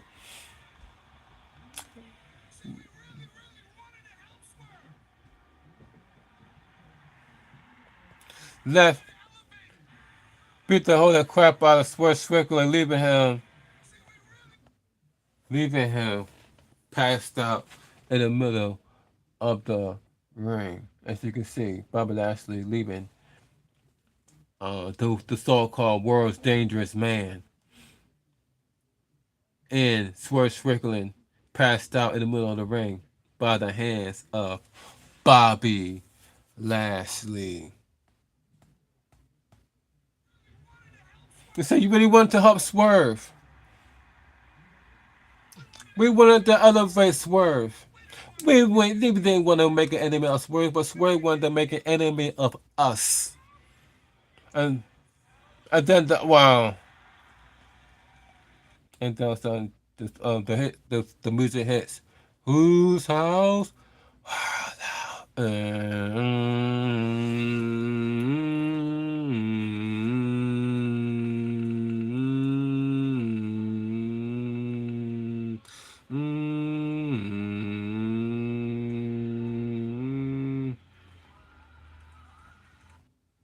Meanwhile, you see Swerve Strickland being held back by a whole bunch of referees as he began to want to get revenge on the Her certificate with a handful of chain on his hand looking for revenge. But he's being blocked by obviously referees.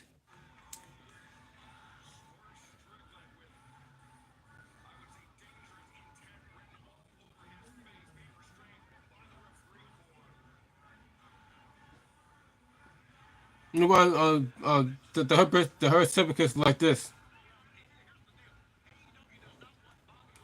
And then that's when Swerve Strickland picked up the microphone and was like,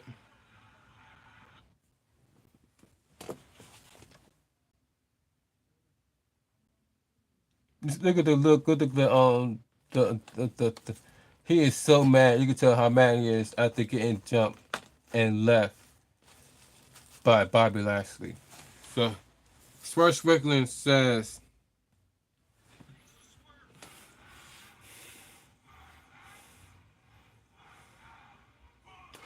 Bobby Lashley, full gear.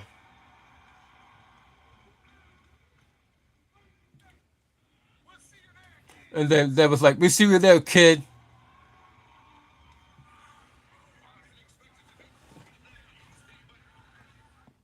So all you gotta do is, so all you pretty much say was, Bobby Lashley,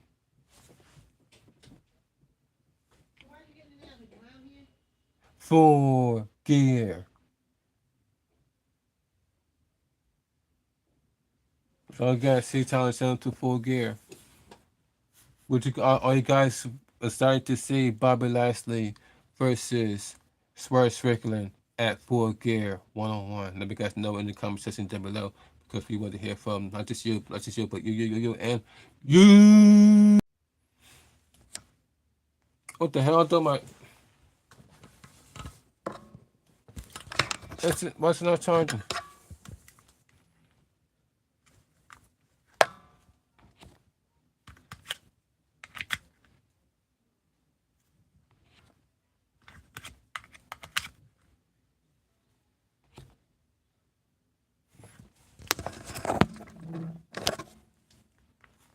Oh, now it's charging. No, why is it not charging? What the hell, man? So are you guys deciding to see Swerve Strickland versus Bobby Lashley at Full Gear?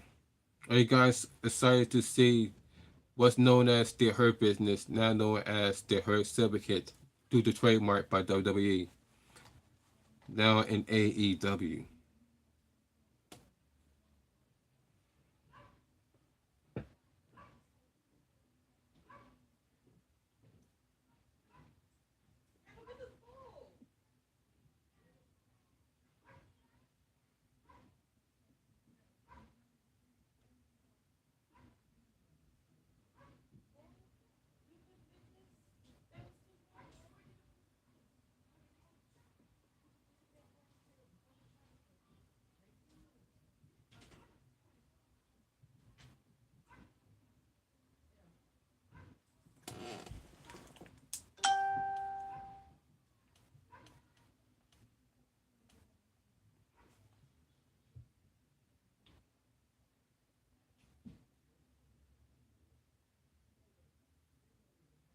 And what is happening? What is happening?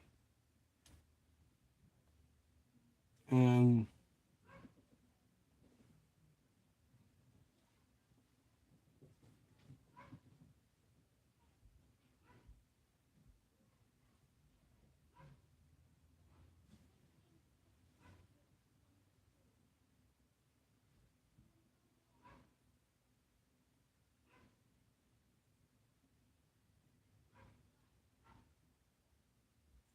oh yeah. Okay, we could talk about. Let's talk about this. So Christian. So we got a promo set by none other than Christian Cage that took place Dynamite.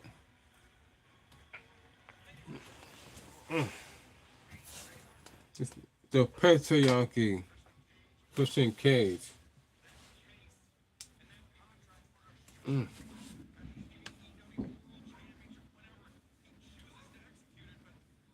Mm, what about you? Ooh,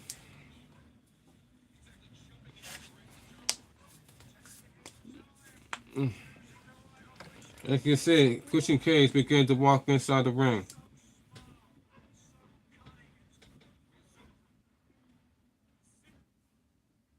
As you can see,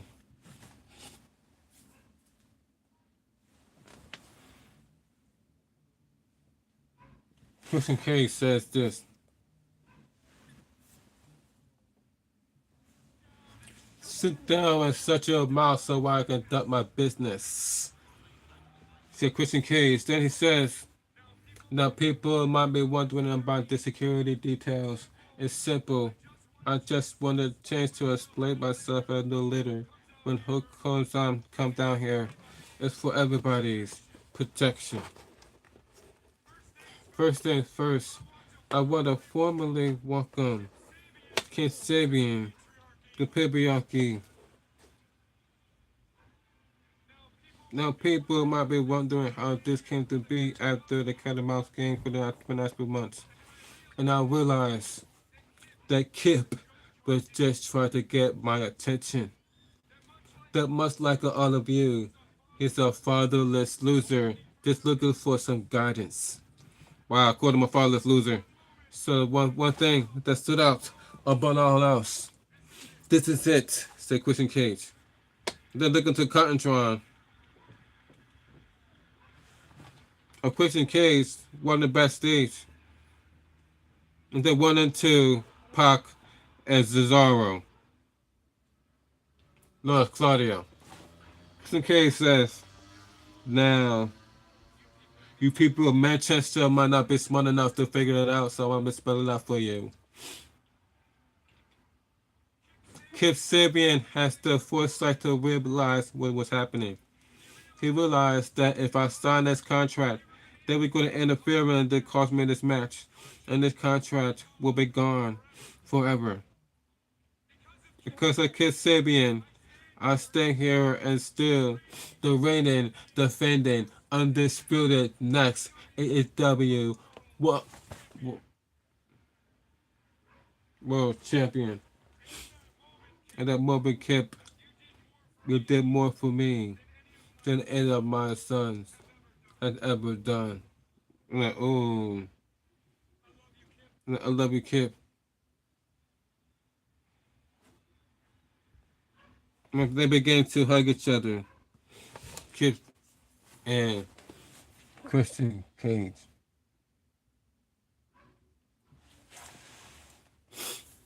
Sorry, guys, but I like this. I'm done. And my nose still stuffed up. My nose is stuffed up. Oh, hard me to breathe. Out of nowhere, here comes Hook wearing all black.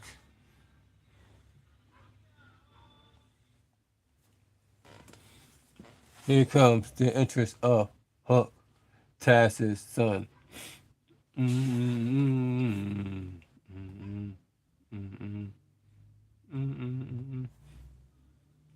Hook says, whatever it is that you have to say, make it good, make it fast, because I have more patience. And Twitch was like, all right, well, there's a lot of mind the security here. Let's just talk, huh? I just want to talk to you straight. You're a wild card, Hook. You got those crazy eyes. Your problem. You're a bull of charges you're an ass kicker, and what happened a couple of weeks ago on Dynamite? Don't mistake it, Hook. Don't mistake it. That wasn't a beatdown, that was an attack. Hook, I need a son like you. I had to make sure that you to be disciplined to fall in line. But I also realized that you're gonna be my son.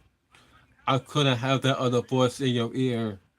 And the other voice was Taz. So yes, I admit it was from a place of love, a place of carrying. I took your father out. I hit him in the leg and hit him in the knee with a lead pipe. But my question for you is, Hook, he saw my face.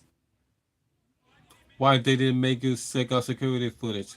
Why didn't it just tell you that was me? And it's simple.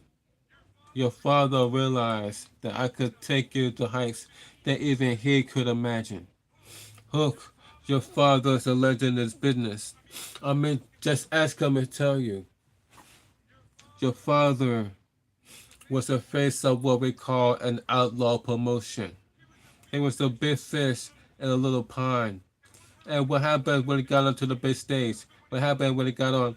When he got onto the big lights, the bright lights? He buckled under the pressure. He hung up his boots and put the headset on, and he hid behind the announce table.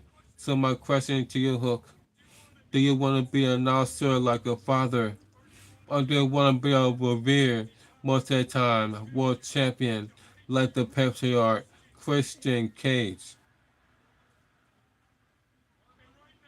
And right now, I've avoided my decision to not take things to task a little further because as I surveyed this arena, it's pretty clear to me nobody cares if Taz is alive. I need you, Hook. In this very moment, I'm gonna talk to your face. I wish your father was dead. Wow. Christian Cage wished Taz was dead. And then Hook began to run right through the black man. And then charged right onto going on after Chris Sabian and then Christian Cage. And now, and then that's when he got into the task mission. But then Christian Cage was able to run out of the way. Can you guys believe that Christian Cage was attached to die?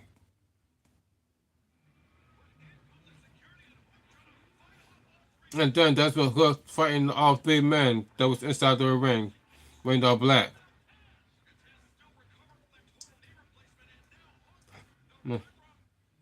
Instead of the red one, to the security.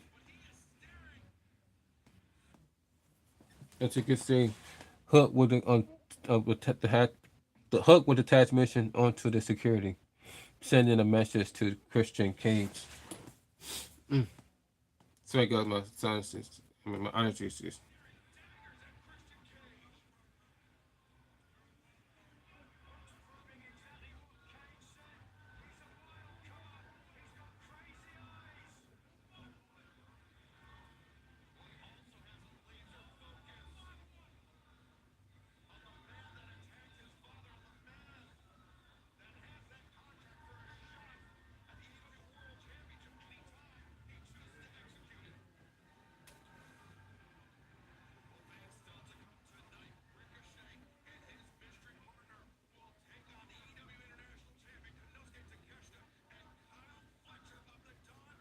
Well,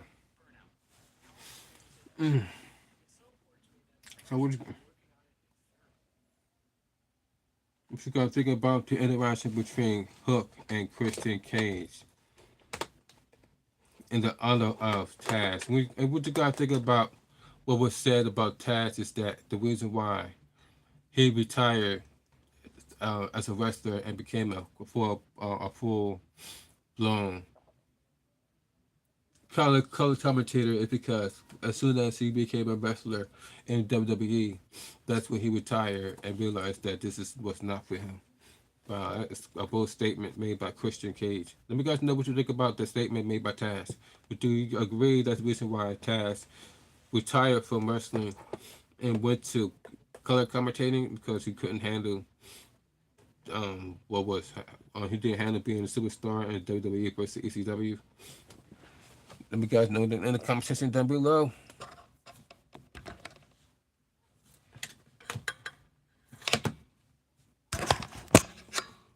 Excuse me guys, I'm gonna charge up my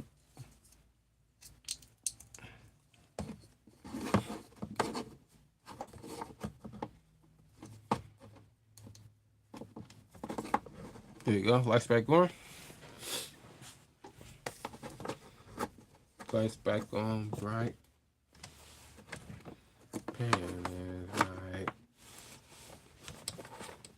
There you go. Lights back on. So wow.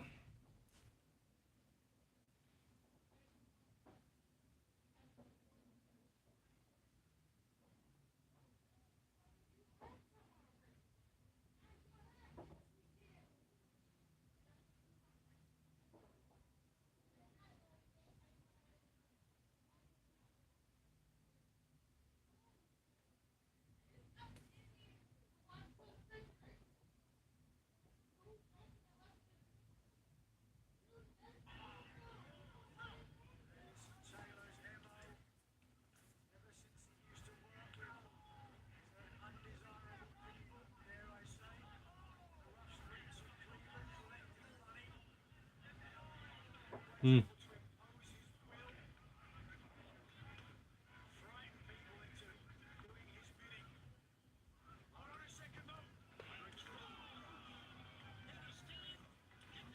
Mm.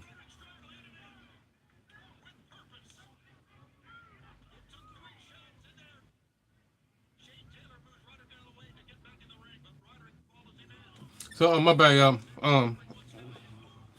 you know, we got to stay hydrated because my mouth is dry. Stay hydrated, guys.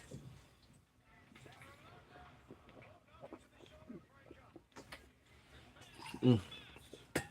Mm.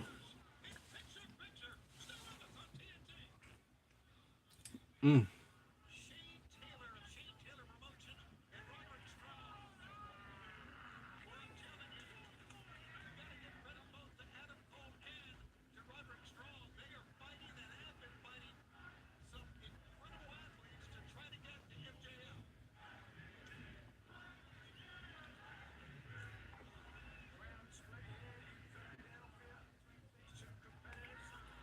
Come on, man.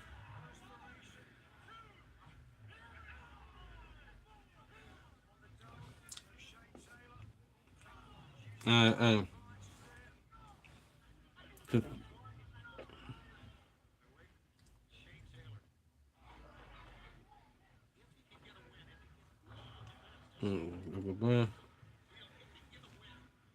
And oh, second.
My bad, y'all. I was having allergy attack, so I didn't want to have it got keep me sneezing.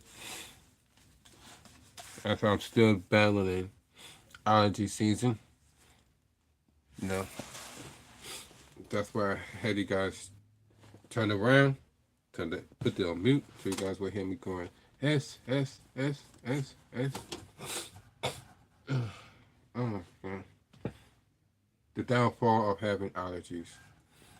You keep sneezing at random over and over and over and over again. So that was the NST review. I gave it one thumbs up. Instead of two thumbs up, I'll give it a one thumbs up. Let me guys know what you guys think about NST that night.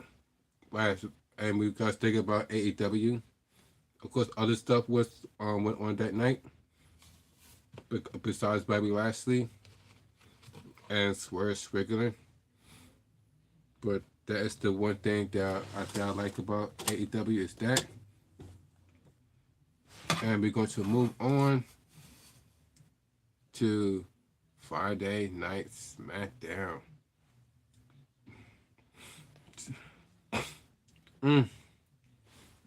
We started off with the tribal chief, Roman Reigns, and Jimmy Uso already in the ring. Roman Reigns.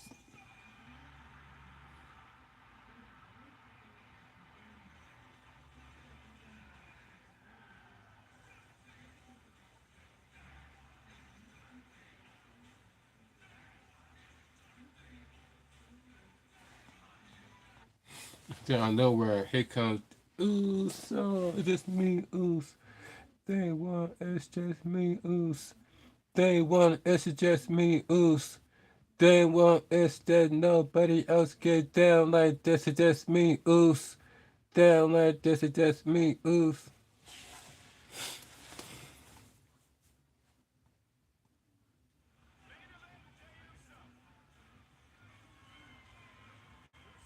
Everybody about to pay faith on this.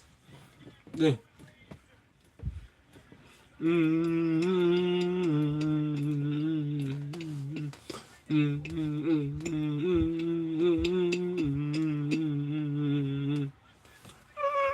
It's just me, us. That one, it's just me, us. That also grabs the microphone. And then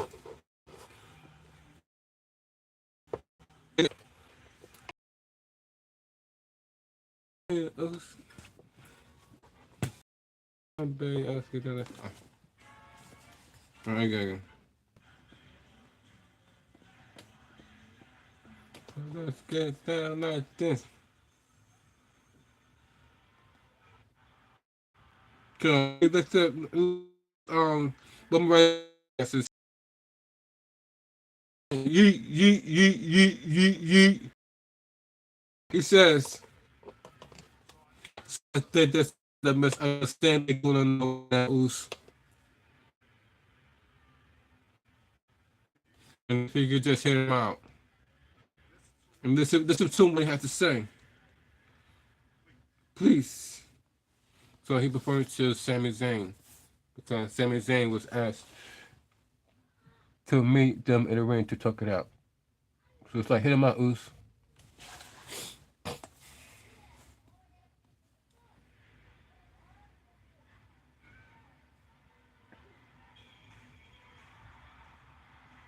Yeah. And out comes Sami Zayn.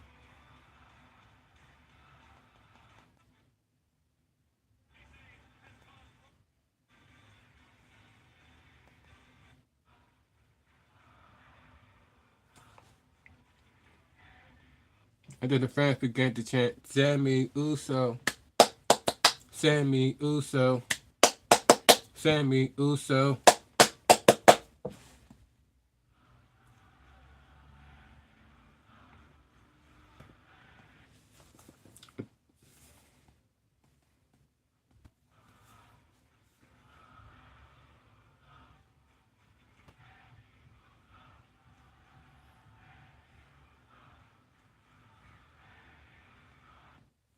And then that's when Sami looked at Roman Reigns in the eyes and began to say,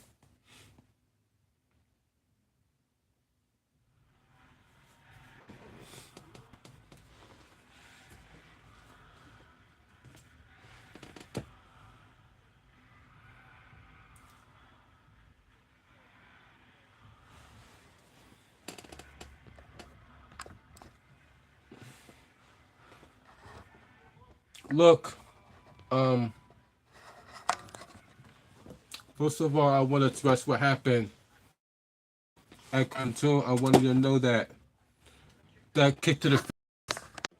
But I want you to know something. The only reason that showed up at Crown Jewel was for Jay. Said, I would love to say that the only reason that I'm here tonight was because Jay asked me to come out here tonight. But that's not true.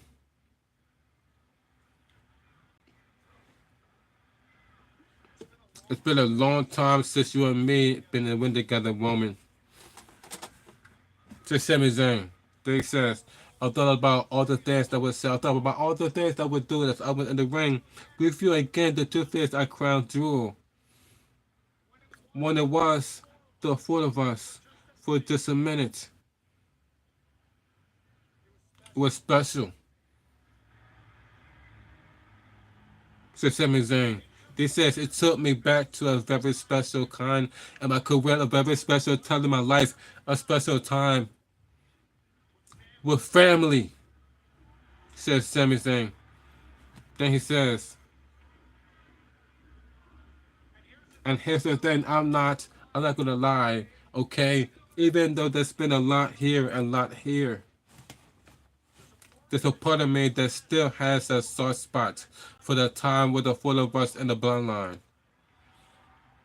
So Sami Zayn. So he says, and here's the thing, I know Jay felt it in the ring. I know I felt it. I even know you felt it, Jimmy. And I damn sure know the woman of some levels, You felt it too, says Sami Zayn. And you know how I know? Because you're standing here right now. The only reason I'm here, the only reason why he's here, only reason why Jay's here, and the only reason why you're listening to me right now is because on some levels, you want all of this back, says Sami Zayn. Then he says, thing, woman, people think the opposite of love is hate, but it's not. The opposite is of love is indifference. And I don't think you are indifference to me, says Sami Zayn. I think, I think you love me, says Sami Zayn. I'm just like, you what? And then that's what Sami said. You smoking, I see it, it's still there. I see it. I see it right there. I see it right there. Mama like, well, and then Sami saying something like, it's still there. You remember the old days just like everybody else. And if it could be like that, it could be like that. It could be all of us partying again in SUV and being, I mean, Jimmy doing the handshake and Jay in the back sitting here any other year. And you're sitting up front doing your thing, being all jack and cool. And we got one other that back. And I'll tell you what, you know what I'm going to do, woman. I'm going to put a ball in your court, man. You want me to turn around right now and leave and never be a part of the bloodline business ever again? I'll do it. Says Sami Zayn. But I don't think that's what you want. I think you want the Usos and Sami Zayn and Roman Reigns fighting together, all of us side by side.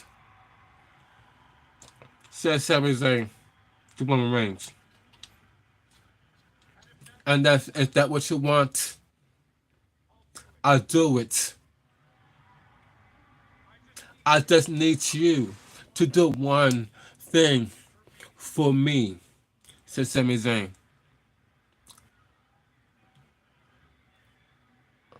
Apologize. But it's like, oh. He was like,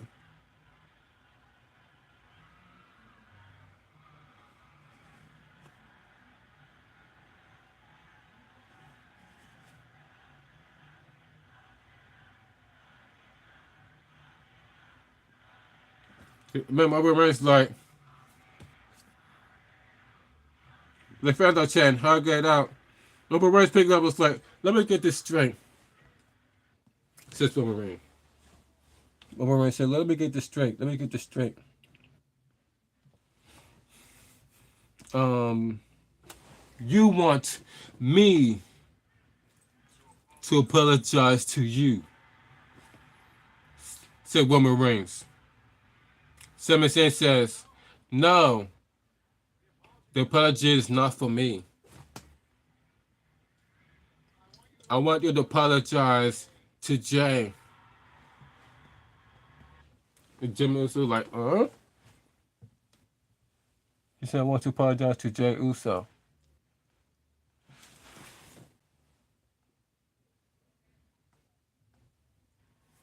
He goes on to say,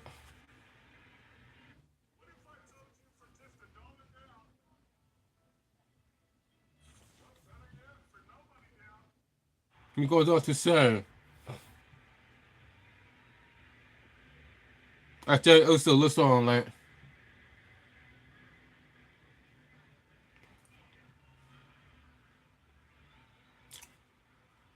Roman Reigns looks down. And then he goes towards Jay Uso.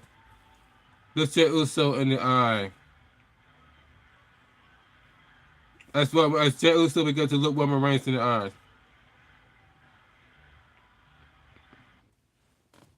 As Roman Reigns says to Jay Uso,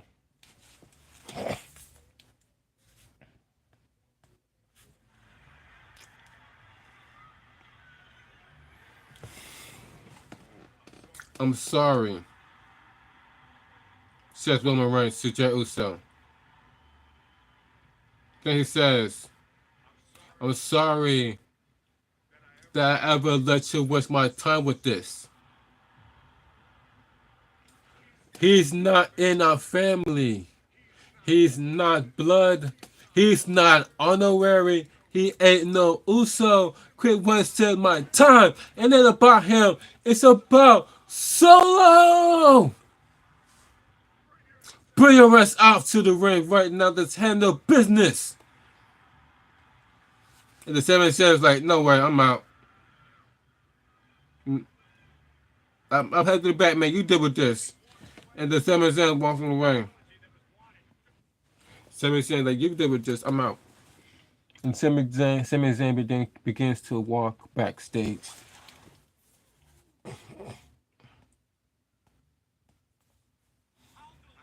And then Solo,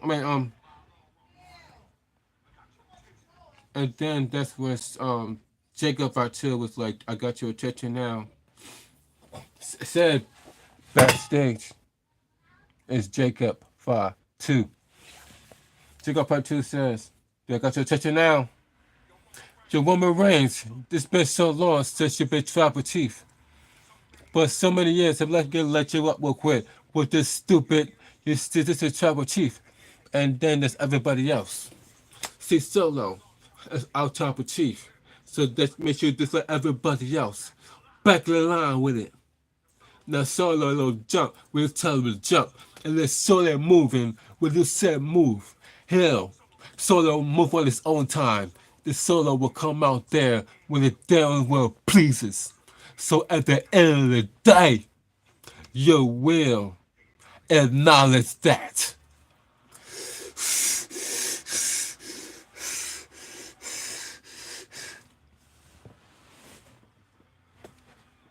And then Roman Reigns was like, Jey Uso was like,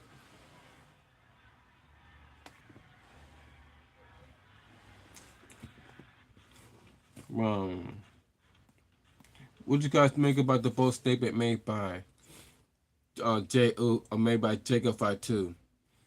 And then what do you also think about what was said about Roman Reigns or as to Sami Zayn as he's not family? Why I'm wasting my time? I'm not the problem is not him. The problem is Solo. And then Sami Zayn walked out. What you guys think about that? Let me guys know in the comment section down below. I'm like, once again, what's it called? Did not get the apology that you wanted. And that's to apologize to Jey Uso.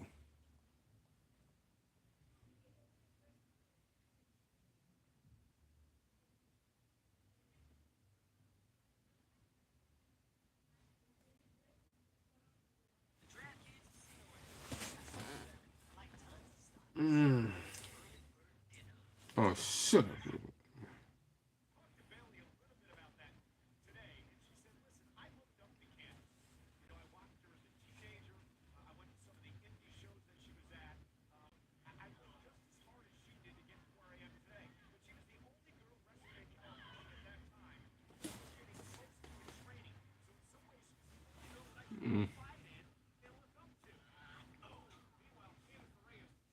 Okay, so the match we have is Bailey going against Kansas LeRae.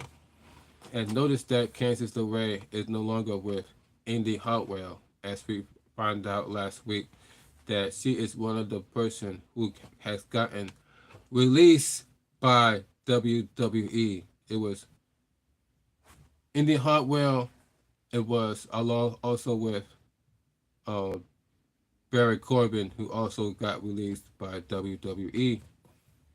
So it was her and Indy Hartwell who got released by WWE. So that's why you do not see her with Kansas LeRae due to the release of Indy Hartwell.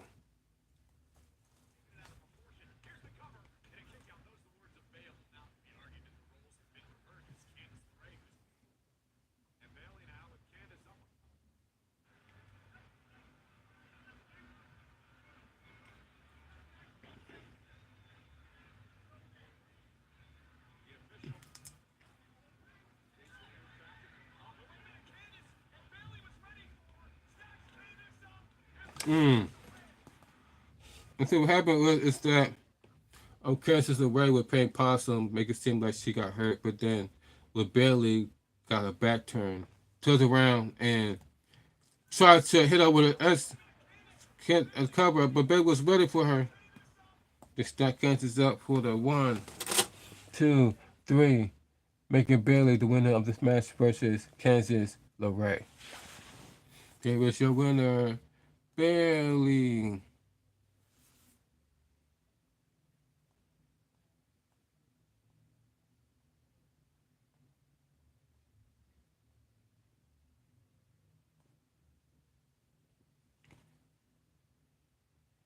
And then the next match we see is Tommaso Ciampa along with um, DIY and Johnny Gargano going against Pretty Deadly. And of course, the winner of that match is some DIY.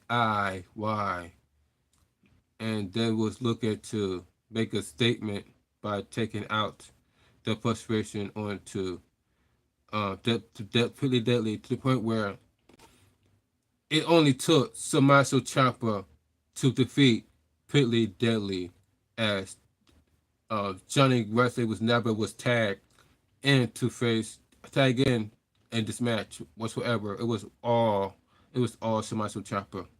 What I said before, mark my words, ladies and gentlemen, the next person or tag team is going to be released is none other than Pretty Deadly. As you can see, they haven't won a match. Like, even though Solo hasn't won a match, the person who also the tag team who hasn't won a match, like ever, if not ever, is Pretty Deadly. That is made to be like enhancement talent. So they'll be surprised if you see the release of Pretty Deadly.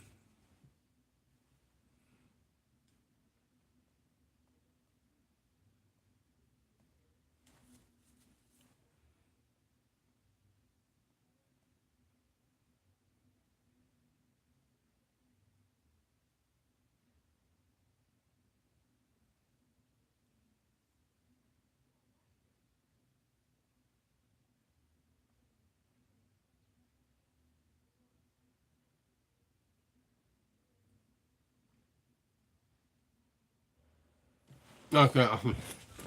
Before we begin the next segment, ladies and gentlemen, we're going to take a water break. Stay hydrated.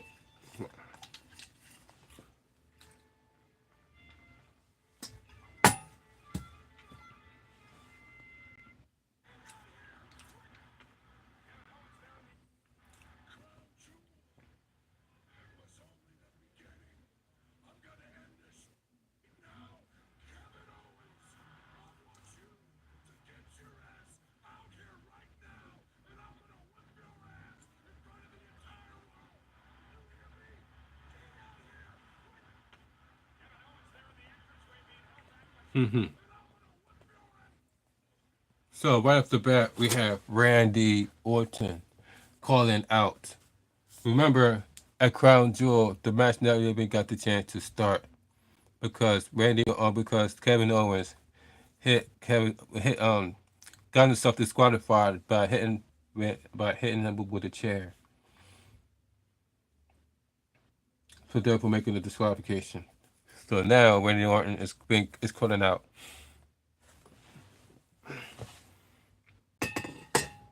Kevin Owens by saying,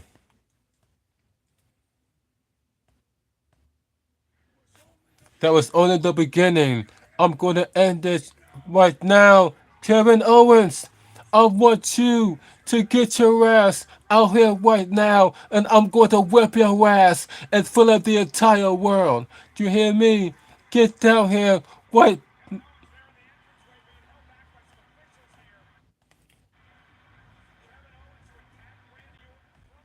Meanwhile, Kevin Owens just sitting there like,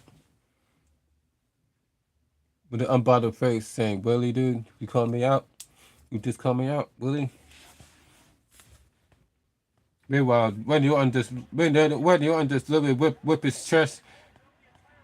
Meanwhile, Randy Orton just literally whip his shirt off because he is that furious that he wants to piss on Kevin Owens. Meanwhile, Kevin Owens is like,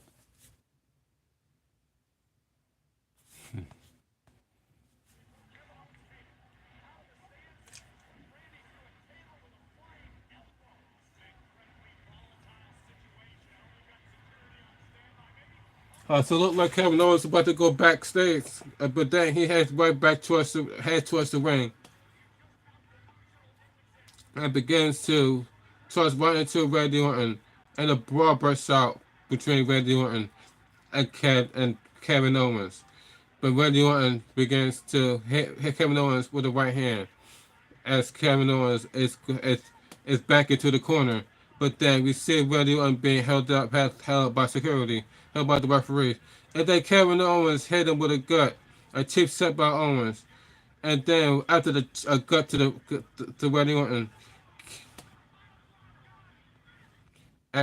oh wow. So after Kevin Owens kicked Randy Orton in the gut while he's being held back by security and referees, that's when Kevin Owens hit Randy Orton with a power driver, the same power driver that was banned in all professional wrestling. He ended up doing that to Randy Orton.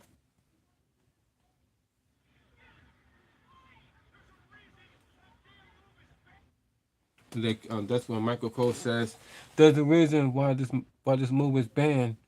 You can see that it looked like Randy Orton just got paralyzed from the neck down after that power driver delivered by Kevin Owens. Okay, I know it's with a power driver onto Randy Orton, who was out with an 18 months with serious back injury. Never thought he was wrestling again, and now the sicko, this lunatic Kevin Owens, just delivered a power driver to Randy Orton. Meanwhile, Kevin Owens was like,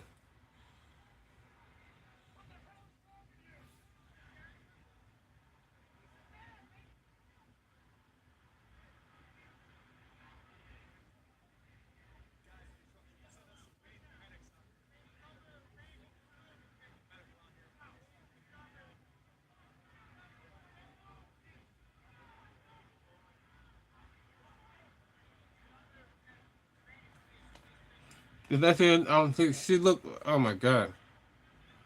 I think that's when the paramedic shows up. Randy Orton looked like he was in pain, that he could barely move his neck.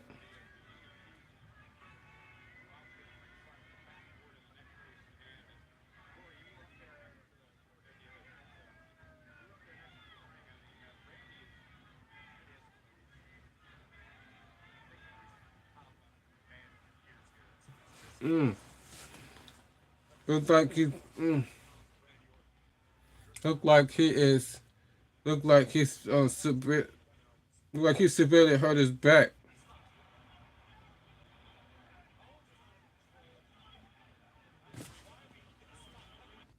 And then they show the replay of Kevin Owens power driven Randy Orton right on his head, leaving him paralyzed from the neck down. It looked like he was in so much pain that he could barely move his neck. Mm.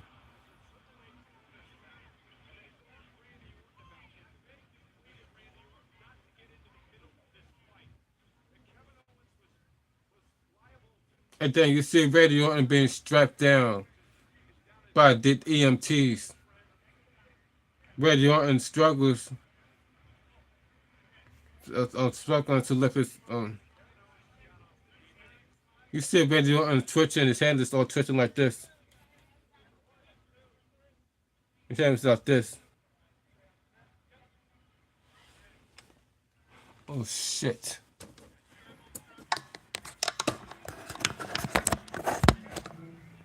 My phone about to die. And then you see Randy Orton being carried out into the stretcher. And then that's where you see Cody Rhodes walk by Randy Orton. You see Nick Atlas. You see Hurricane Helms walking walk in, to walk Randy Orton into the ambulance.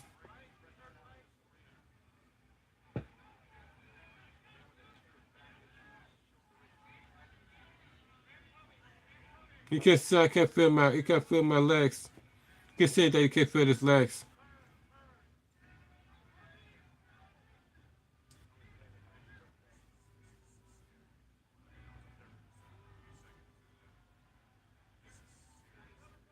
Mm. You can hear the Randy Orton's in pain. Mm.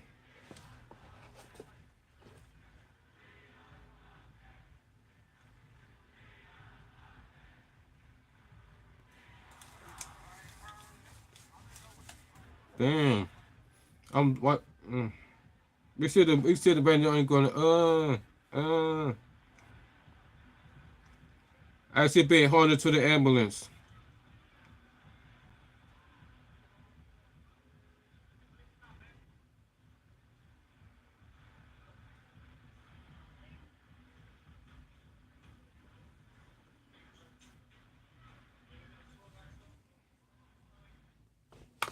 Mm. Look at this. He being hauled into the ambulance of Randy Orton. Randy Orton, you could tell he was in like so much pain that he could barely breathe. He was like uh, uh, uh, uh.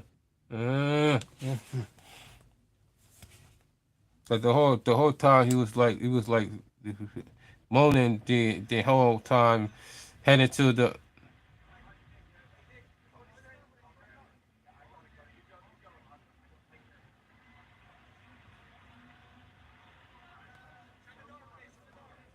I mean, this is exactly what Triple H has trying to warn Randy Orton, because remember last week when Triple H trying to tell Randy Orton that something like this was going to happen.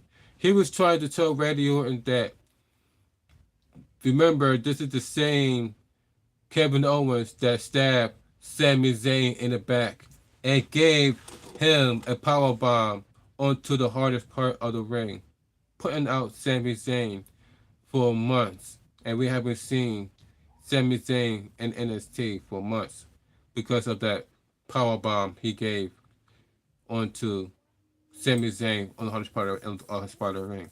And now you have Kevin Owens giving Randy Orton the power bomb from the hardest part of the ring. And yes,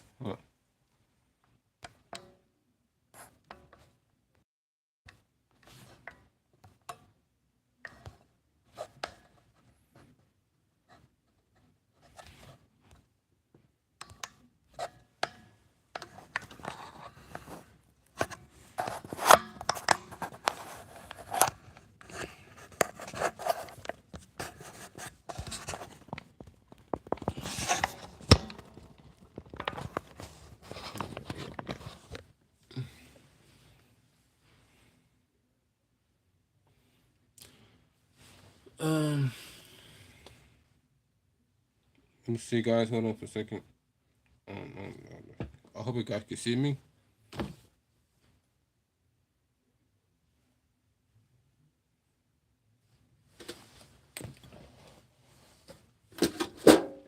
But yeah, so Randy Orton got taken out by another than Kevin Owens, power driver.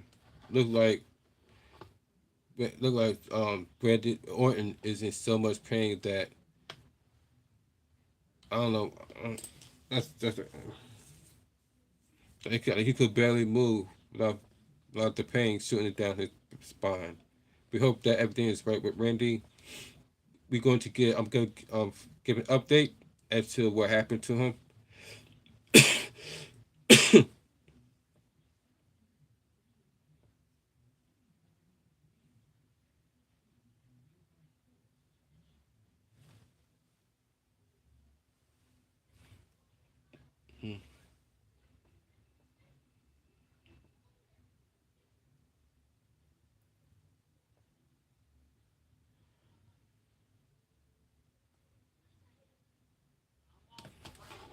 All right.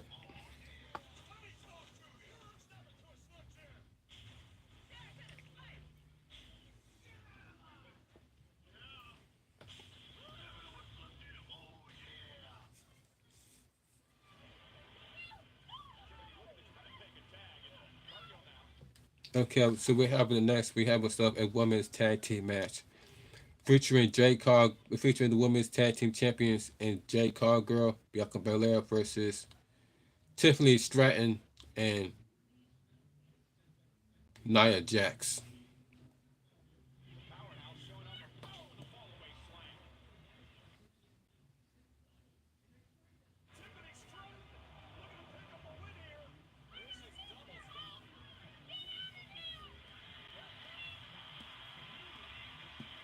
And looked like Kansas LeRae was going to interfere, but then that's when Tiffany Stratton was like, "Go on, get out of here. I don't need your help. Get out of here." And then that's when out of nowhere, here comes Naomi with a right hand towards Kansas LeRae, knocking down Kansas LeRae.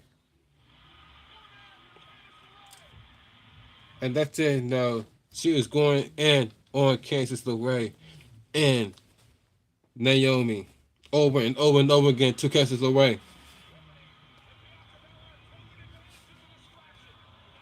And then Nia Jax knocks down Naomi. But then Trish Stratton got knocked down by um, Bianca Belair. But then Jack Cargill with a super kick onto Nia Jax. And then Bianca Belair with Tiffany with the TOD, the kiss of death onto Tiffany.